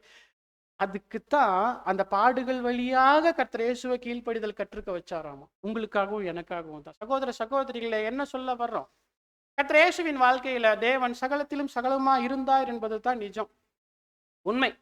3வது அர்த்தம் கூட சிம்பிளா முடிச்சிடலாம். தேவனுடைய சித்தத்துக்கு ஒத்திசைவாக, தேவனுடைய நீதியின் பிரமாணங்களுக்கு ஒத்திசைவாக, தேவனுடைய அன்பு கடத்த காரியங்களுக்கு ஒத்திசைவாக தேவன் கர்த்தர் இயேசு காணப்பட்டாங்களா அப்படின்னு கேட்டா 3.5 வருடமும் கர்த்தர் இயேசு தேவ சித்தத்திற்கு ஒத்திசைவாக மட்டுமே அவர் வாழ்ந்து அவர் முடிச்சுட்டார். ஏன்னா அவருடைய வார்த்தைகள் அநேகம் இருக்கு, ஏற்கனவே சொல்லிட்டோம். நான் சுயமாய் பேசல, நான் சுயமாய் வரல, என் பிதாவின் சித்தம் செய்வதே எனக்கு என்னவா இருக்குது. அப்படிப்பட்ட உன்னதமான நிலைய காண்பிச்சார். தேவனை உயர்த்தி உயர்த்தி உயர்த்தி எவ்வளவு பிடிக்க முடியுமோ பிடிச்சு காண்பிச்சார் கர்த்தர் இயேசு. அப்படின்னா என்ன சொல்ல வரோம்? தன்னுடைய வாழ்க்கையில தேவனே சகலத்திலும் சகலமா இருந்தார் என்பதை வெளிப்படுத்துவதுதான் கர்த்தர் இயேசுனுடைய 1வது நோக்கம். நெக்ஸ்ட், என் வாழ்க்கையில தேவன் எப்படி சகலத்திலும் சகலமா இருக்கிறாரோ அதே போல உலகம் முழுவதிலும் தேவன் சகலத்திலுமா சகலவுமா ஆக்குறது தான் அவருடைய 2வது நோக்கம். புரியுதுங்களா? இதெல்லாம் நமக்கான படிப்பினை. முதல்ல நம்ம வாழ்க்கையில தேவனை சகலத்திலும் சகலமுமா வைக்கணும். அப்புறம் நாம எதற்காக அழைக்கப்பட்டிருக்கிறோம்னா தேவனே சகலத்திலும் சகலமுமா மனுக்குலத்தினுடைய விஷயத்துல காணப்படுவதற்கு நாம ஊழியம் செய்யணும். கர்த்தர் இயேசு செய்தார் அவருடைய வாழ்க்கையில 1வது. அடுத்து அவருடைய நோக்கம் உலக அளவுல தேவனை சகலத்திலும் சகலமுமா ஆக்குவது தான் அவருடைய பிரதான நோக்கமா இருக்குது. அதுக்குத்தான் ட்ரெயின் ஆகி பிரதான ஆசாரியனா அவர் மாறி இருக்கிறார். சகோதர சகோதரிகளே, முடிக்கலாம், நிறைய விஷயங்கள் பேசணும். யோவான் 17ஆம் அதிகாரத்துல 5ஆம் வசனத்துல அவர் என்ன சொல்லுவாரு? இதாவே உலகம் தோன்றதுக்கு முன்னாடியே நீர் எனக்கு தந்த மகிமை எனக்கு என்ன பண்ணுங்க, கொடுங்க. நீர் எனக்கு செய்யும்படி நியமித்த கிரியை நான் செஞ்சு முடிச்சிட்டேன், நான் உங்களை மகிமைப்படுத்திட்டேன். இப்போ நீங்க என்ன பண்ணுங்க, மகிமைப்படுத்துங்க. எதுக்கு? பெஞ்சமின் பாட்டன் பாடம் கேட்டிருக்கோம் இல்லையா? ஹையஸ்ட் மோட்டிவ், மேலான சிந்தை. எதுக்கு? அந்த வசனம் வேணா வாசிச்சுடுங்க. ஆமா, இந்த பிதாவே, உலகம் உண்டாகிறதற்கு முன்னே உம்மிடத்தில் எனக்கு உண்டாயிருந்த மகிமையினால் இப்பொழுது நீர் என்னை உம்மிடத்திலே மகிமைப்படுத்தும். ஏன் ஏன் இந்த ஒரு விண்ணப்பத்தை தேவன் கிட்ட கர்த்தர் இயேசு வச்சாங்க? அவர் சிந்தையில இருந்தது என்ன?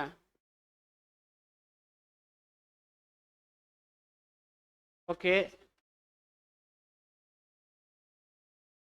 ஹையஸ்ட் மோட்டிவ் தேவனை மகிமைப்படுத்தணும்.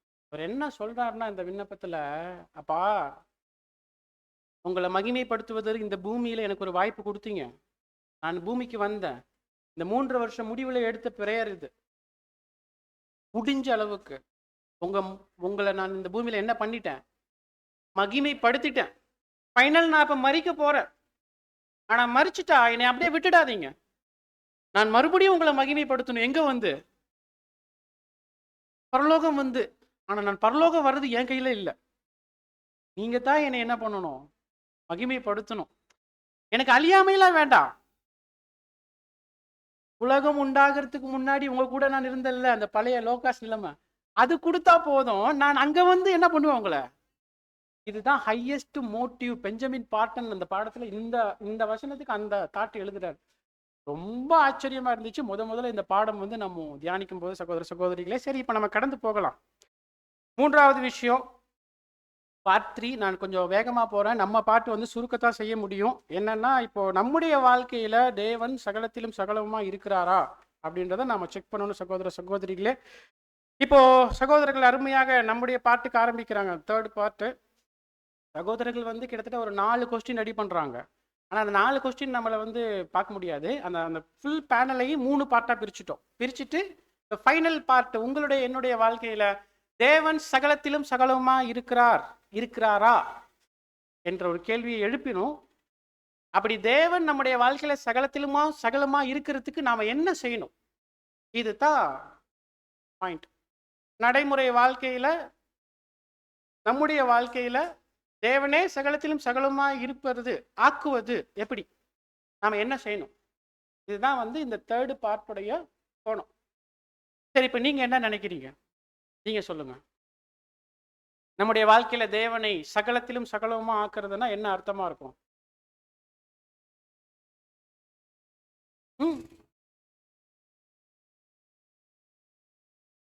Very good.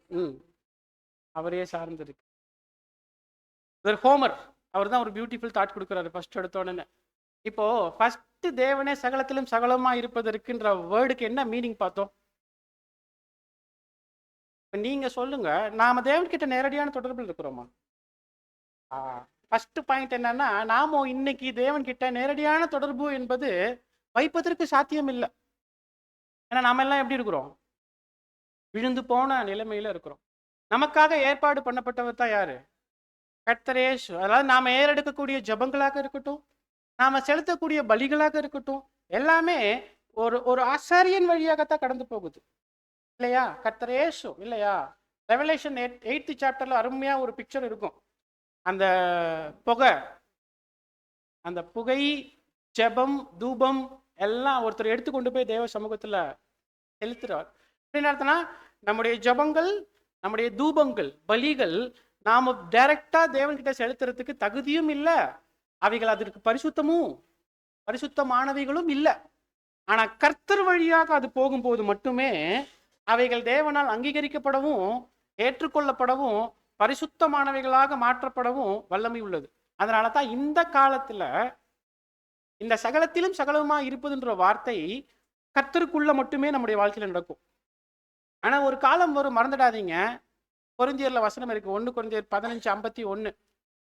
ஒரு நிமிஷத்துல, ஒரு இமை பொழுதுல நாம எல்லாரும் என்ன பண்ணப்படுவோம் பார்த்தீங்களா? அப்படின்னா அது எந்த பாயிண்ட்?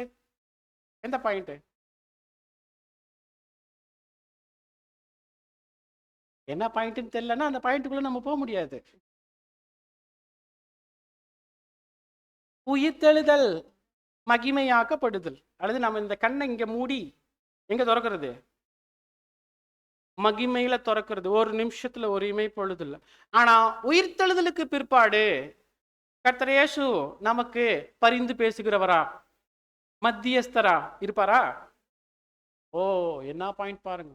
தேவன் நேரடியா நம்ம கிட்ட பேசுவார். சகோதர சகோதரிகளே, ஆனா இப்பயே யோவான் நம்ம கிட்ட என்ன பேசுறாரு தெரியுங்களா? இப்ப நீங்க தப்பா நினைக்காதீங்க தேவன் உங்ககிட்ட தொடர்பு வைக்கலன்னு. 1 யோவான் 3ஆம் அதிகாரம் 1-2 எடுத்து வாசிங்க அப்படின்றாங்க. நாம் தேவனுடைய பிள்ளைகள் என்று அழைக்கப்படுவதினாலே பிதாவானவர் நமக்கு பாராட்டின அன்பு எவ்வளவு பெரிதென்று பாருங்கள். உலகம் அவரை அறியாதபடியினாலே நம்மையும் அறியவில்லை. அப்படின்னா இந்த ஃபர்ஸ்ட் வசனம் நமக்கு ரொம்ப பியூட்டிஃபுல்லான ஒரு பாயிண்ட் கொடுக்குது. அப்படின்னா இப்போ ஆக்சுவலா நம்ம தேவனுடைய பிள்ளைகளா இருக்கிறதுக்கு வாய்ப்பே இல்லை. ஆனா தேவன் கிறிஸ்து இயேசுவுக்குள்ளார நம்மளை என்னவா பார்க்கிறாரு? அவருடைய பிள்ளைகளா பார்க்கிறாரு. அது எவ்வளவு பெரிதான அன்பு. அப்படின்னா என்ன அர்த்தம்னா, இப்போ தேவன் நம்மளை அவருடைய பிள்ளைகளாக பார்க்கிறார் என்பதுதான் உண்மை. பிரதர் ஒருத்தர் அருமையா கம்பேர் பண்றார். கர்த்தர் இயேசு இந்த பூமியில 3.5 வருஷம் உயிரோட இருந்தப்ப தம்முடைய சீஷர்களை அவர் பார்த்து எப்படி பேசுவார்னு கேட்டா நான் எஜமான், நீங்க ஊழியர்கள், அப்படி பேசுவார். எஜமான் நானே என்ன பண்றேன், ஆண்டவர்னு நீங்க சொல்றீங்கல்ல, நானே உங்க பாதத்தை கழுவுறேனே. அப்புறம் என்ன சொல்லுவார்? நீங்க என்னுடைய ஃப்ரெண்டு, இப்படி சொல்லுவார். அப்புறம் நான் தான் உங்க குரு, நீங்க என்னுடைய சீஷன். ஒருவன் என்னை பின்பற்றி வர விரும்பினால் தன்னைத்தான் வேறு தம் சீஷர்களை நோக்கி, இப்படிதான் படிப்பீங்க. ஆனா எப்ப உயிர் தெழுந்தாரோ அந்த பாயிண்ட் நடந்துச்சோ அப்ப அவர் வேர்டு மாறுங்க. என்ன மாறும்னா, என் பிதாவின் இடத்திற்கும் உங்கள் பிதாவின் இடத்துல, அப்படின்னா என்ன சொல்ல வர்றாரு? அந்த வேர்டு மாறுத பிரதர் அழகா எடுத்து காண்பிக்கிறாங்க பேனல்ல. என்ன காண்பிக்கிறாங்கன்னா, ஈடுபலி கொடுக்குற வரைக்கும் சீஷர்கள் கிட்ட அவர் அந்த உறவு முறை எப்படி வைக்கிறாருன்னா, ஒரு குரு, ஒரு சீஷர், ரபி சீஷர், ஃப்ரெண்டு, எஜமான் ஊழியக்காரர், ஆண்டவர் ஊழியக்காரர், இப்படியே மெயின்டைன் பண்ணிட்டு வந்து ரிசரக்ஷன் ஆன உடனே அவர் சொல்லுவாரு, என் சகோதரர்களாகிய, அப்படி சொல்லுவார். என் சகோதரர்கள் என்ன அர்த்தம்? எனக்கு யார் அப்பாவோ இவங்களுக்கும் அப்பதான் சொல்லுவார், நீ போய் சொல்லு என் பிதாவின் இடத்திற்கும் உங்கள் பிதாவின் இடத்துக்கு. அப்படின்னா அந்த உறவு முறையை கன்ஃபார்ம் பண்றார். அப்படின்னா ஆஃப்டர் ரிசரக்ஷன், ஈடுபலி கொடுத்ததுக்கு அப்புறம் நாம தேவனுடைய பிள்ளைகளாக என்ன பண்ணப்படுகிறோம்? ஏற்றுக்கொள்ளப்படுகிறோம், அங்கீகரிக்கப்படுகிறோம் அந்த ஈடுபலியின் புண்ணியத்தின் வாயிலாக. சகோதர சகோதரிகளே, அப்படின்னா நம்முடைய வாழ்க்கையில தேவனை சகலத்திலும் சகலமுமா ஆக்குவதற்கு கர்த்தர் இயேசு மூலமா இன்னைக்கு முதல் வாய்ப்பு திறந்திருக்கு. தேவன் கிட்ட நேரடி மீன்ஸ் தப்பா புரிஞ்சு கூடாது, கிறிஸ்துவுக்குள்ளாக தொடர்பு வைக்கலாம், ஜெபம் எல்லாமே. ஆனா பாயிண்ட், எல்லா நேரமும் அந்த தொடர்பை காத்துக்கொள்ளுகிறோமா? அதுதான் சோதனையே. இந்த பாதையில தேவன் அவருக்கு அடுத்த காரியங்கள் எல்லாம் இருக்கட்டும், தொடர்பு எப்படி இருக்கு நமக்கு தேவன் கிட்ட? First point. அடுத்து பிரதர் என்ன சொல்றாருன்னா, உங்க வாழ்க்கையில தேவனை சகலத்திலும் சகலமா ஆக்குவதற்கு நம்முடைய வாழ்க்கையில ஃபர்ஸ்ட் பெஸ்ட் வே, முதலும் சிறப்பான வழின்னு சொன்னா அது எது தெரியுங்களா?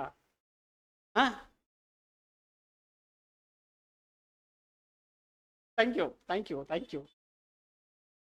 கான்சிக்ரேஷன். இதை விட்டா வேற ஒண்ணுமே இல்லைங்க. தேவ திட்டத்துல கடந்த காலமாக இருக்கட்டும், நிகழ்காலமாக இருக்கட்டும், எதிர்காலமாக கூட இருக்கட்டுமே, இந்த பாயிண்ட் மாதிரி தேவனை சந்தோஷப்படுத்துறது வேற எந்த பாயிண்ட்டுமே இல்லையாமோ. புரியுதுங்களா? இந்த பாயிண்ட் மாதிரி தேவனை சந்தோஷப்படுத்துறது, மகிழ்விக்கிறது வேற எந்த பாயிண்ட்டும் இல்லை. அது கடந்த காலத்துல நீங்க எடுத்துக்கிட்டாலும் சரி. நம்ம கிட்ட விலையேற பெற்றதுன்னு ஏதாவது இருக்குதா? பணம், அழகு, திறமை, செல்வாக்கு, அறிவு, உங்களுக்கே எனக்கே தெரியுது நம்ம கிட்ட வெளியேற பெற்றதுன்னு ஒண்ணுமே. ஆனா தேவன் நம்ம கிட்ட வெளியேற பெற்றதா ஒண்ணு பாக்குறாராமா. என்ன தெரியுங்களா? உங்களுடைய சித்தம்.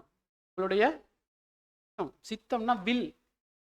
இனி நான் என் சித்தம் செய்ய போறது இல்லை, தேவனே உங்க சித்தம் தான் செய்வேன்னு சொல்லி ஒப்பு கொடுக்குறோம். பாத்தீங்களா அந்த வில்? அது தேவன் பெருசா பார்க்கிறார். பெருசா பரலோகத்தினுடைய தூதர்கள் முதற்கொண்டு பெருசா பார்க்கிறாங்க. ஏன் தெரியுங்களா? ஒரு விழுந்து போன நிலைமையில இருந்து, விழுந்து போன தீமையினுடைய அனுபவங்களுக்கு மத்தியில வாழ்ந்து கொண்டிருக்கக்கூடிய மனுக்குலத்துல இருந்து, தேவனே உங்க சித்தத்துக்காக என் சித்தத்தை நான் இழக்கிறேன்னு சொல்லிட்டு ஒரு முடிவு எடுத்துட்டு வரோம் பாருங்க. அது தேவன் பார்க்கிறார். என் மகன், என் மகள் என் சித்தம் செய்யறதுக்கு வந்திருக்கிறாங்க. உங்களுக்கு எனக்கு அப்படிலாம் நான் பார்க்கிறோமான்றது தெரியல. ஆனா தேவன் நம்முடைய அர்ப்பணிப்பு அப்படி வெளியேற பெற்றதா பார்க்கிறார். ஆனா பாயிண்ட் என்ன தெரியுங்களா? அர்ப்பணிப்புன்னா என்ன? அந்த தொட்டியில, அந்த ஆத்துல எல்லாரும் சேர்ந்து இருக்கும்போது போய் குளிச்சுட்டு வந்தோமே, அதுதானே? இல்ல பொதுவா நம்ம அர்ப்பணிச்சு கான்சிக்ரேஷன். பிரதர் உங்க கான்சிக்ரேஷன் எப்போன்னு கேட்டா, நான் இதை பத்தி ஏற்கனவே ஒரு பிரதர் பேசியிருக்கிறேன் உங்ககிட்ட. பிரதர் உங்க கான்சிக்ரேஷன் எப்போன்னு கேட்டா நீங்க என்ன பதில் சொல்லுவீங்க? நான் கான்சிக்ரேஷன் ஆகி 5 வருஷம் ஆச்சு, 10 வருஷம் ஆச்சு இல்லையா? அப்படித்தானே சொல்லுவோம். அப்ப இப்ப கான்சிக்ரேட் ஆகலையா? இப்ப கான்சிக்ரேஷன் இல்லையா? அப்படின்னா நாம என்ன புரிஞ்சுக்கிறோம், என்ன வேர்டு யூஸ் பண்றோம் அப்படின்றத கொஞ்சம் சிந்திக்கணும். நம்முடைய கான்சிக்ரேஷன் என்பது ஒரு நிகழ்வு இல்ல, ஒரு சம்பவம் இல்ல, அது நடந்து முடிந்தது அல்ல. கான்சிக்ரேட்டடான்னு கேட்டா, ஆமாம் பிரதர் இப்பயும் நான் கான்சிக்ரேட்டட் தான் அப்படி சொல்லணும். அப்படின்னா கான்சிக்ரேஷனான்னு கேட்டா, ஆமா கான்சிக்ரேஷன் தான், ஆனா கண்டினியூ ஆயிட்டு இருக்கு பிரதர். இதுதான் தெளிவான பதில் சகோதர சகோதரி. ஏன்னா நம்ம ஒருவேளை என்ன நினைக்க, நம்முடைய நீங்க எல்லாம் சரியா தான் புரிஞ்சிருக்கிறீங்க, ஆனா சொல்லும் போது இப்படி சொல்லுவீங்க, ஆனா இருந்தாலும் நான் விளக்க வேண்டியது என்னுடைய கடமை, அதனால நான் விளக்குறேன். மித்தபடி நான் உங்களை குற்றப்படுத்துறதுக்கோ காயப்படுத்துறதுக்கோ இப்படி நான் பேசுறது இல்லை. நம்முடைய கான்சிக்ரேஷன் என்பது அது ஒரு நடந்து முடிந்த நிகழ்வு அல்ல. நம்ம என்ன புரிஞ்சுக்கிறோம்னா, ஒரு காலத்துல நான் பண்ணேன் பிரதர், பண்ணேன், ஆனா பண்ணதுலயே நிலைச்சு நிக்கிறேனா, டில் டெத் வரைக்கும் இருக்கணும் கான்சிக்ரேஷன். தேவன் பெருசா பார்க்கிறான்னு சொன்னோம் இல்லையா? அது எப்ப பெருசா பார்க்கிறாரு? அன்னைக்கு மட்டும் என் பிள்ளை கான்சிக்ரேஷன். அதுக்கப்புறம் அடுத்த நாள், அடுத்த மாசம், நம்முடைய வாழ்க்கை ஞாயிற்றுக்கிழமை வந்து இங்க உட்காரும் போது கான்சிக்ரேட்டடா இருக்கக்கூடாது. இடைப்பட்ட கூடுகையில் அட்டன் பண்ணும்போது மட்டும் கான்சிக்ரேட்டடா இருக்கக்கூடாது. கன்வென்ஷனுக்கு 2 நாளைக்கு போயிட்டு ஃபுல்லி கான்சிக்ரேட்டடா மாதிரி நம்ம காண்பிக்கிறது நம்முடைய லைஃப் இல்ல. கான்சிக்ரேஷன் லைஃப் என்பது 24/7/365 till death இல்லைங்களா? கண்டினியூ ப்ராசஸ் அது. அப்ப நான் உங்க சித்தம் தான் செய்ய வந்திருக்கிறேன். தோ பாருங்க இங்க செய்யறேன், தோ பாருங்க இங்கேயும் செய்யறேன், தோ பாருங்க இங்கேயும் செய்யறேன், இப்பயும் செய்யறேன், அப்புறமும் செய்வேன், எப்பயும் செய்வேன், சாகிற வரைக்கும் செய்வேன்.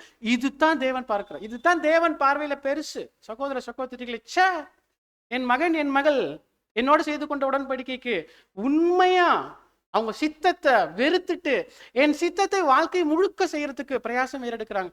தேவன் பார்க்கிறார், சந்தோஷப்படுறார், அன்பு செலுத்துறார், நம்மளை அப்ரிஷியேட் பண்றார்.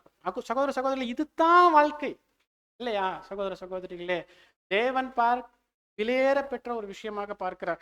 சரி, இதுதான் நம்ம வாழ்க்கையில. இப்போ கேள்வி, என் வாழ்க்கையில நான் தேவனை சகலத்திலும் சகலமுமா வச்சிருக்கிறேனா? ஒரு காலத்துல வச்சிருந்தேன் பிரதர். எப்போ இந்த அழைப்புக்குள்ள வந்தப்ப டிவி பார்க்கறது இல்ல, கெட்ட பேச்சு பேசுறது இல்ல, தப்பான ஆளுகிட்ட பேசுறது இல்ல, சேர்றது இல்ல, எக்லீஷியா ஒரு நாள் கூட மிஸ் பண்ணது இல்ல. எப்போ கான்சிக்ரேட் பண்ணி மாசம் அப்ப என் வாழ்க்கையில தேவன் சகலத்திலும் சகலமுமா இருந்தார் பிரதர். ஆனா மாதங்கள் போச்சு, வருடங்கள் போச்சு, இப்போ என் வாழ்க்கையில தேவன் சகலத்திலும் சகலமுமா இருக்கிறாரா? நான் பேசும்போது சில நேரங்கள் சகோதர சகோதரிகள் மனசுல கிறுக்குன்னு இருக்கும், கொஞ்சம் கஷ்டமா இருக்கும், அப்படியே ஒரு மாதிரி பெயின் இருக்கும். கரெக்டு தானே, நம்ம கிட்ட நம்ம அப்ப இப்படி இருந்தோமே, இப்ப இல்லையே. சகோதர சகோதரிகளை, இது காயப்படுத்துவதற்காகவோ சோர்வுக்குள்ளாக்குவதற்காகவோ இது பேசுறது இல்லை.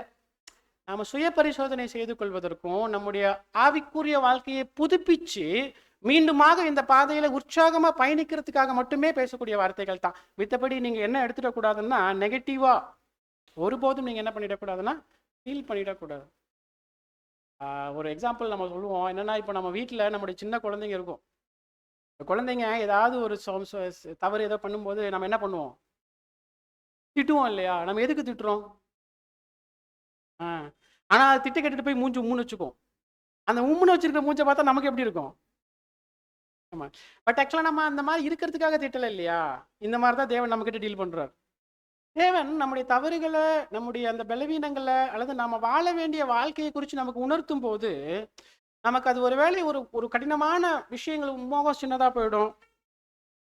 சிரிப்பா இருக்காது மூஞ்சில. ஒரு ஒரு ஒரு பெயின் ஃபீல் பண்றோமா? நல்லது. ஆனா அந்த பெயின் எதுக்காக வரணும் அப்படின்னு கேட்டா, மறுபடியும் அதுல என்ன பண்ணக்கூடாது? மாட்டிக்கூடாது. தேவன் நீங்க சோர்ந்து போகுன்றதுக்காக இப்படிப்பட்ட வார்த்தைகள் பேசுறத அனுமதிக்கிறது இல்ல. நீங்க மறுபடியும் என்ன ஆகணும்? எழுந்து ஓடணும். இது தாங்க தேவனுடைய விருப்பம். மித்தபடி நம்மள வந்து திட்டுறதோ, பயமுறுத்துறதோ, கஷ்டப்படுத்துறதோ, தேவன் ஒருபோதும் அப்படிய வார்த்தைகளை என்ன பண்றது இல்ல? அனுப்புறது இல்ல. நாம மனம் திரும்பணும். நாம செய்து கொண்ட உடன்படிக்கையில தோய்வடையும் போது அதை உற்சாகமாக தொடர்ந்து ஓடுவதற்குமான பிரயாசங்களைத்தான் தேவன் நம்ம மத்தியில அவருடைய பிள்ளைகளை கொண்டு என்ன பண்றாரு? செஞ்சுக்கிட்டு இருக்கிறார். சரி, இப்ப கடந்து போகலாம். இப்போ நாம நம்முடைய வாழ்க்கையில இப்போ இந்த நாள் தேவனை சகலத்திலும் சகலமா வச்சிருக்கிறனா? கேள்விக்குறி. என்னுடைய வாழ்க்கையில நான் சிந்திக்கணும். உங்களுடைய வாழ்க்கையில நீங்க சிந்திக்கணும். ஆனா மறந்துடாதீங்க, இது மரணம் வரைக்கும் கடந்து போக வேண்டிய ஒரு ப்ராசஸ். அர்ப்பணிப்பு. அடுத்து பிரதர் ரொம்ப அழகா பேச ஆரம்பிக்கிறாங்க. என்ன பேச ஆரம்பிக்கிறாங்கன்னா, இந்த அர்ப்பணிப்பை பத்தி பேசும் பிரதர் எவ்வளவு நேரம் ஆச்சுங்க? நான் ஒரு 10 நிமிஷம் மட்டும் எடுத்துக்கிறேன். 10 நிமிஷம் எடுத்துட்டு முடிச்சுடுறேன். ஒரு வசனம் கோட் பண்றாங்க. மத்தேயு 23ஆம் அதிகாரம் 37 39.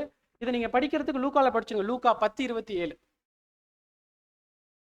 அவன் பிரதியுத்தரமாக, உன் தேவனாகிய கர்த்தரிடத்தில் உன் முழு இருதயத்தோடும் உன் முழு ஆத்மாவோடும் உன் முழு பலத்தோடும் உன் முழு சிந்தையோடும் அன்பு கூர்ந்து உன்னிடத்தில் அன்பு கூறுவது போல பிறனிடத்திலும் அன்பு கூறுவாயாக என்று எழுதியிருக்கிறது என்றான். தேவனை நம்முடைய வாழ்க்கையில சகலத்திலும் சகலமுமா ஆக்கணும் அப்படின்னா இது பெஸ்ட்.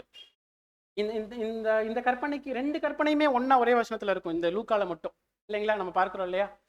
இதை பத்தி பேசும்போது ஒரு பிரதர் தாட் கொடுக்குறார், கோமி அஜிஸ். அவர் என்ன சொல்றாருன்னா, இந்த 2 கற்பனைகள் இதுதான் உடன்படிக்கை பெட்டி இருக்குல்ல, அந்த உடன்படிக்கை பெட்டியில 2 பலகை வச்சாங்கல்ல, அந்த 2 பலகை தான் இது 2 கற்பனைன்றாரு. முழு நியாய பிரமாணத்தையும் தேவன் 10 கற்பனையில வச்சார். அந்த 10 கற்பனையை ஏன் 2 பலகையில கொடுக்கணும்?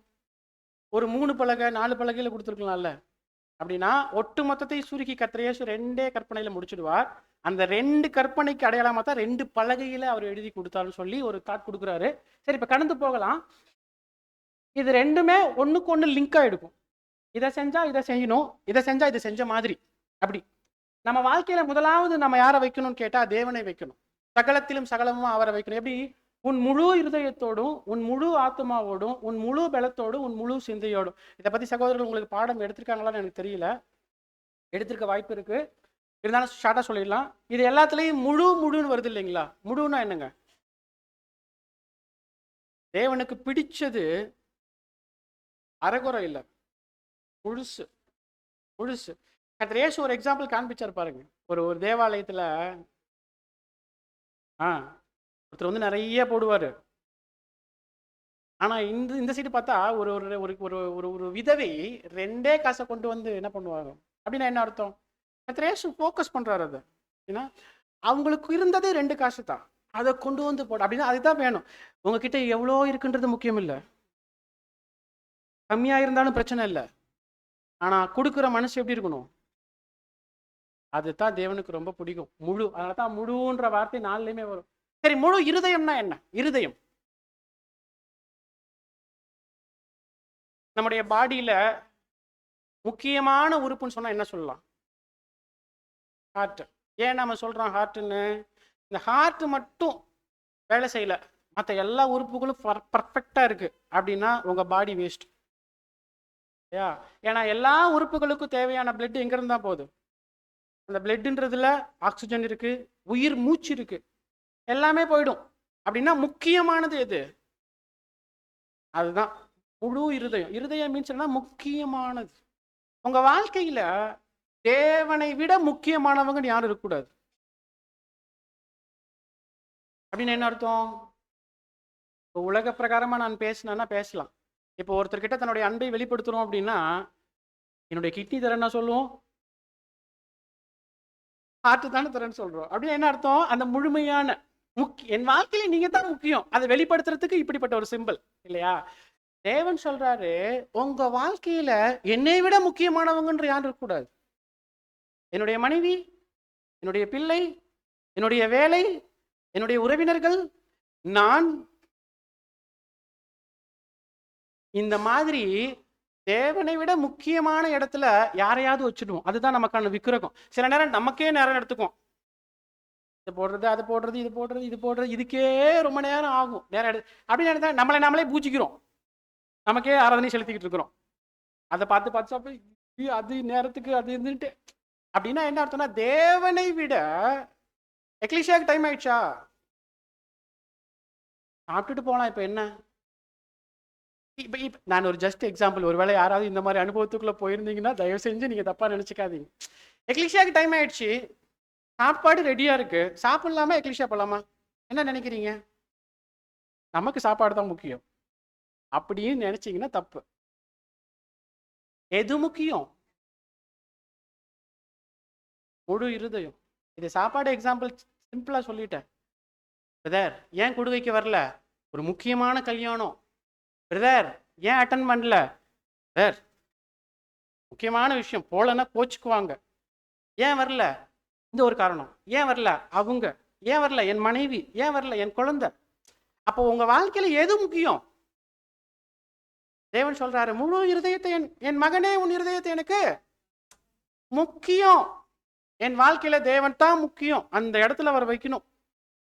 நேரம் அதிகமாயிடுச்சு, சுருக்கமா முடிச்சுட்டா, ஆத்துமா குறிக்குது லைஃப்.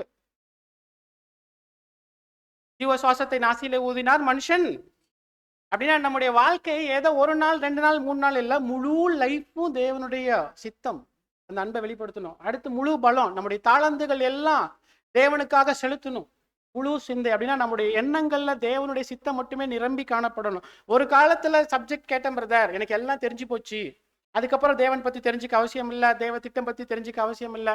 ஒரு காலத்துல சப்ஜெக்ட்னா ஓடி ஓடி இன்ட்ரெஸ்டா வருவோம், ஆன்லைன்ல நேரடியா எல்லா கிளாஸும் அட்டன் பண்ணுவோம். ஆனா இப்போ நமக்கு மனசுக்குள்ள என்ன வந்துடுச்சு, அவர் சப்ஜெக்டா, அந்த சப்ஜெக்டா, இது ஏற்கனவே கேட்டது, எனக்கு எல்லாம் தெரியும். நோ, உங்க முழு சிந்தை வேணும். நீங்க அப்டேட் ஆயிட்டே இருக்கணும். அப்டேட்னா தேவனை பற்றியும் தேவகுமாரனை பற்றியும் தெய்வீக திட்டம் பற்றியும் அந்த அறிவுக்குள்ள நாளுக்கு நாள் உங்க சிந்தை நிரப்பப்பட்டுக்கிட்டே இருக்கணும். அதுல நீங்க கண்டினியூ ஆகணும், ஒரு வளர்ச்சிக்குள்ள போகணும். இதெல்லாம் உங்க வாழ்க்கையில முதல்ல தேவனை நீங்க வைக்கிறீங்கிறதுக்கு அடையாளம். என் வாழ்க்கையில தேவன் சகலத்திலும் சகலமா இருக்கிறார், முதல் பிரமாணம் நிறைவேறிக்கிட்டு இருக்குன்னு அர்த்தம்.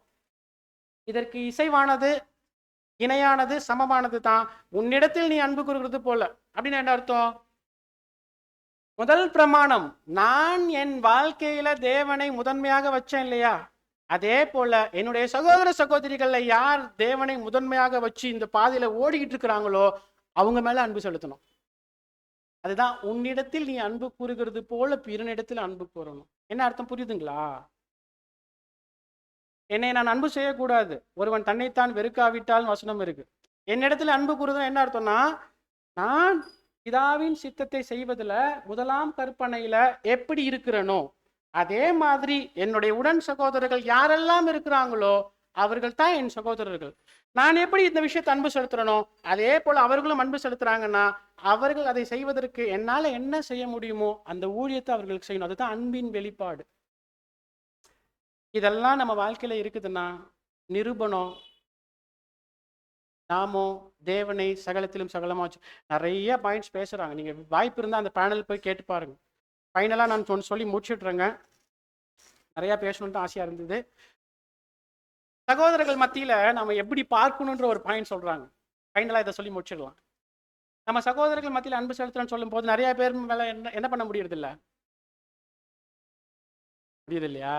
பார்த்தீங்களா, நீங்களே சொல்லிட்டீங்க. நான் ஒரு விஷயத்தை கேட்டேன், நீங்க தப்பா நினைச்சுக்காதீங்க. அதாவது சில நேரங்கள்ல நம்முடைய சகோதர சகோதரிகள் ஐக்கியத்துல நம்மால எல்லார்ட்டையும் அன்பு செலுத்த முடியாம போகக்கூடிய சூழல் உருவாகும். அந்த உருவாகக்கூடிய சூழல் நிதர்சனமான உண்மை தான். ஒருவேளை நம்முடைய கருத்துக்களுக்கு அவர் எதிராக இருக்கலாம், நம்முடைய புரிந்து கொள்ளுதலுக்கு எதிராக இருக்கலாம், நம்ம நல்லது செய்ய போய் அதை தவறா புரிஞ்சிருக்கலாம், ஒருவேளை நான் தப்பே செஞ்சிருக்கலாம். இதனால மற்ற காரணங்களால ஒரு சகோதரன் மீது அன்பு செலுத்த முடியாமல் போகுது அப்படின்னா இந்த பேனல்ல ஒரு அருமையா பாயிண்ட் என்ன கொடுக்குறாங்கன்னா, எல்லாருக்குள்ளேயும் ஒரு நல்லது இருக்குல்ல, அதை முதல்ல பாருங்க அப்படின்றாங்க. அவர் தப்பே பண்ணவராக இருந்துட்டாலும் அவரும் தேவனுக்காக செஞ்ச நல்ல விஷயங்கள் இருக்குல்ல, அவருக்குள்ளே ஒரு நல்ல குணங்கள் இருக்குல்ல, அதை பார்த்து அவங்க மேல என்ன பண்ணுங்க, அன்பு செலுத்துங்கன்னு சொல்றாங்க. சொல்லும்போது ஒரு கதை சொல்றாரு. ஒரு பாட்டி இருந்தாங்களாம். அந்த பாட்டி இப்படித்தான் அவங்க கேரக்டராம். எல்லார்கிட்டையும் இருக்கக்கூடிய நல்லதை பார்த்து அவங்க மேல அன்பு செலுத்து, எல்லாரும் மேலேயும் அன்பு செலுத்துவாங்களாம். அவங்க கிட்ட கேட்டா எல்லாருக்குள்ளேயும் இவர்கிட்ட இந்த நல்லது இருக்குது, இவர்கிட்ட இந்த நல்லது இருக்குது, இவர்கிட்ட இந்த அதனால நான் எல்லாரையும் அன்பு செலுத்துறேன்னு சொன்னாங்களாம். அப்ப அந்த பாட்டி கிட்ட கேட்டாங்களாம், சாத்தானை எப்படி அன்பு செலுத்துவீங்க, சாத்தான் கிட்ட என்ன நல்லது இருக்கு அப்படின்னு கேட்டாங்களாம். அப்ப அந்த பாட்டி சொன்னாங்களாம், சாத்தான் தேவனுக்கு விரோதமாகத்தான் செய்வேன்னு எப்பயுமே கங்கணம் கட்டிட்டு அலையிறான் பாருங்க. எவ்வளவு வருஷம் ஆச்சு அவன் சாத்தானா மாறினதுல இருந்து. இன்னைக்கு வரைக்கும் தேவ சித்தத்துக்கு விரோதமாகத்தான் நடப்பேன், என்னை யாரும் மாற்ற முடியாது அப்படின்னு உறுதியா இருக்கான் பாருங்க. அந்த கன்சிஸ்டன்சி அது எனக்கு ரொம்ப பிடிச்சிருக்கு. எனக்கு அந்த கன்சிஸ்டன்சி வேணும், தேவனுக்கு பிரியமாகவே நான் நடப்பேன்ற அந்த உறுதித்தன்மை எனக்கு வேணும். இந்த குணம் நான் சாத்தான் கிட்ட, அந்த பாசிட்டிவ் இதை சொல்றாருங்க. என்ன பார்க்கிறோம், சாத்தான் கிட்ட கூட நல்ல குணம் இருக்குதுன்ற மாதிரி இருக்குதுன்னா நம்ம சகோதர சகோதரிகள் கிட்ட அப்படின்னா, சகோதர சகோதரிகளே இல்லை 2 பாயிண்ட் எடுத்துக்கலாம். நமக்கு அந்த கன்சிஸ்டன்சி வேணும் ஒன்று இல்லைங்களா. இன்னொன்று, நம்முடைய அருமையான சகோதர சகோதரிகள் கிட்ட கூட அநேக நல்ல குணங்கள் இருக்கும். அந்த நல்ல குணங்களை பார்த்து நாம் அன்பு செய்கிறோம். சகோதர சகோதரிகளை அன்பு செய்வது யாரை அன்பு செய்கிற மாதிரி, இதை செய்யலைன்னா அது செய்யலைன்னு அர்த்தம், அதை செய்யலைன்னா நம்முடைய வாழ்க்கையில தேவனே சகலத்திலும் சகலமா இருப்பதற்கு தேவன் தாமே நம் அனைவருக்கும் கிருபை இரக்கம் செய்வாராக. பொறுமையோடு கேட்டவங்கள் அனைவரையும் தேவன் தாமே ஆசீர்வதிப்பாராக. ஆமென்.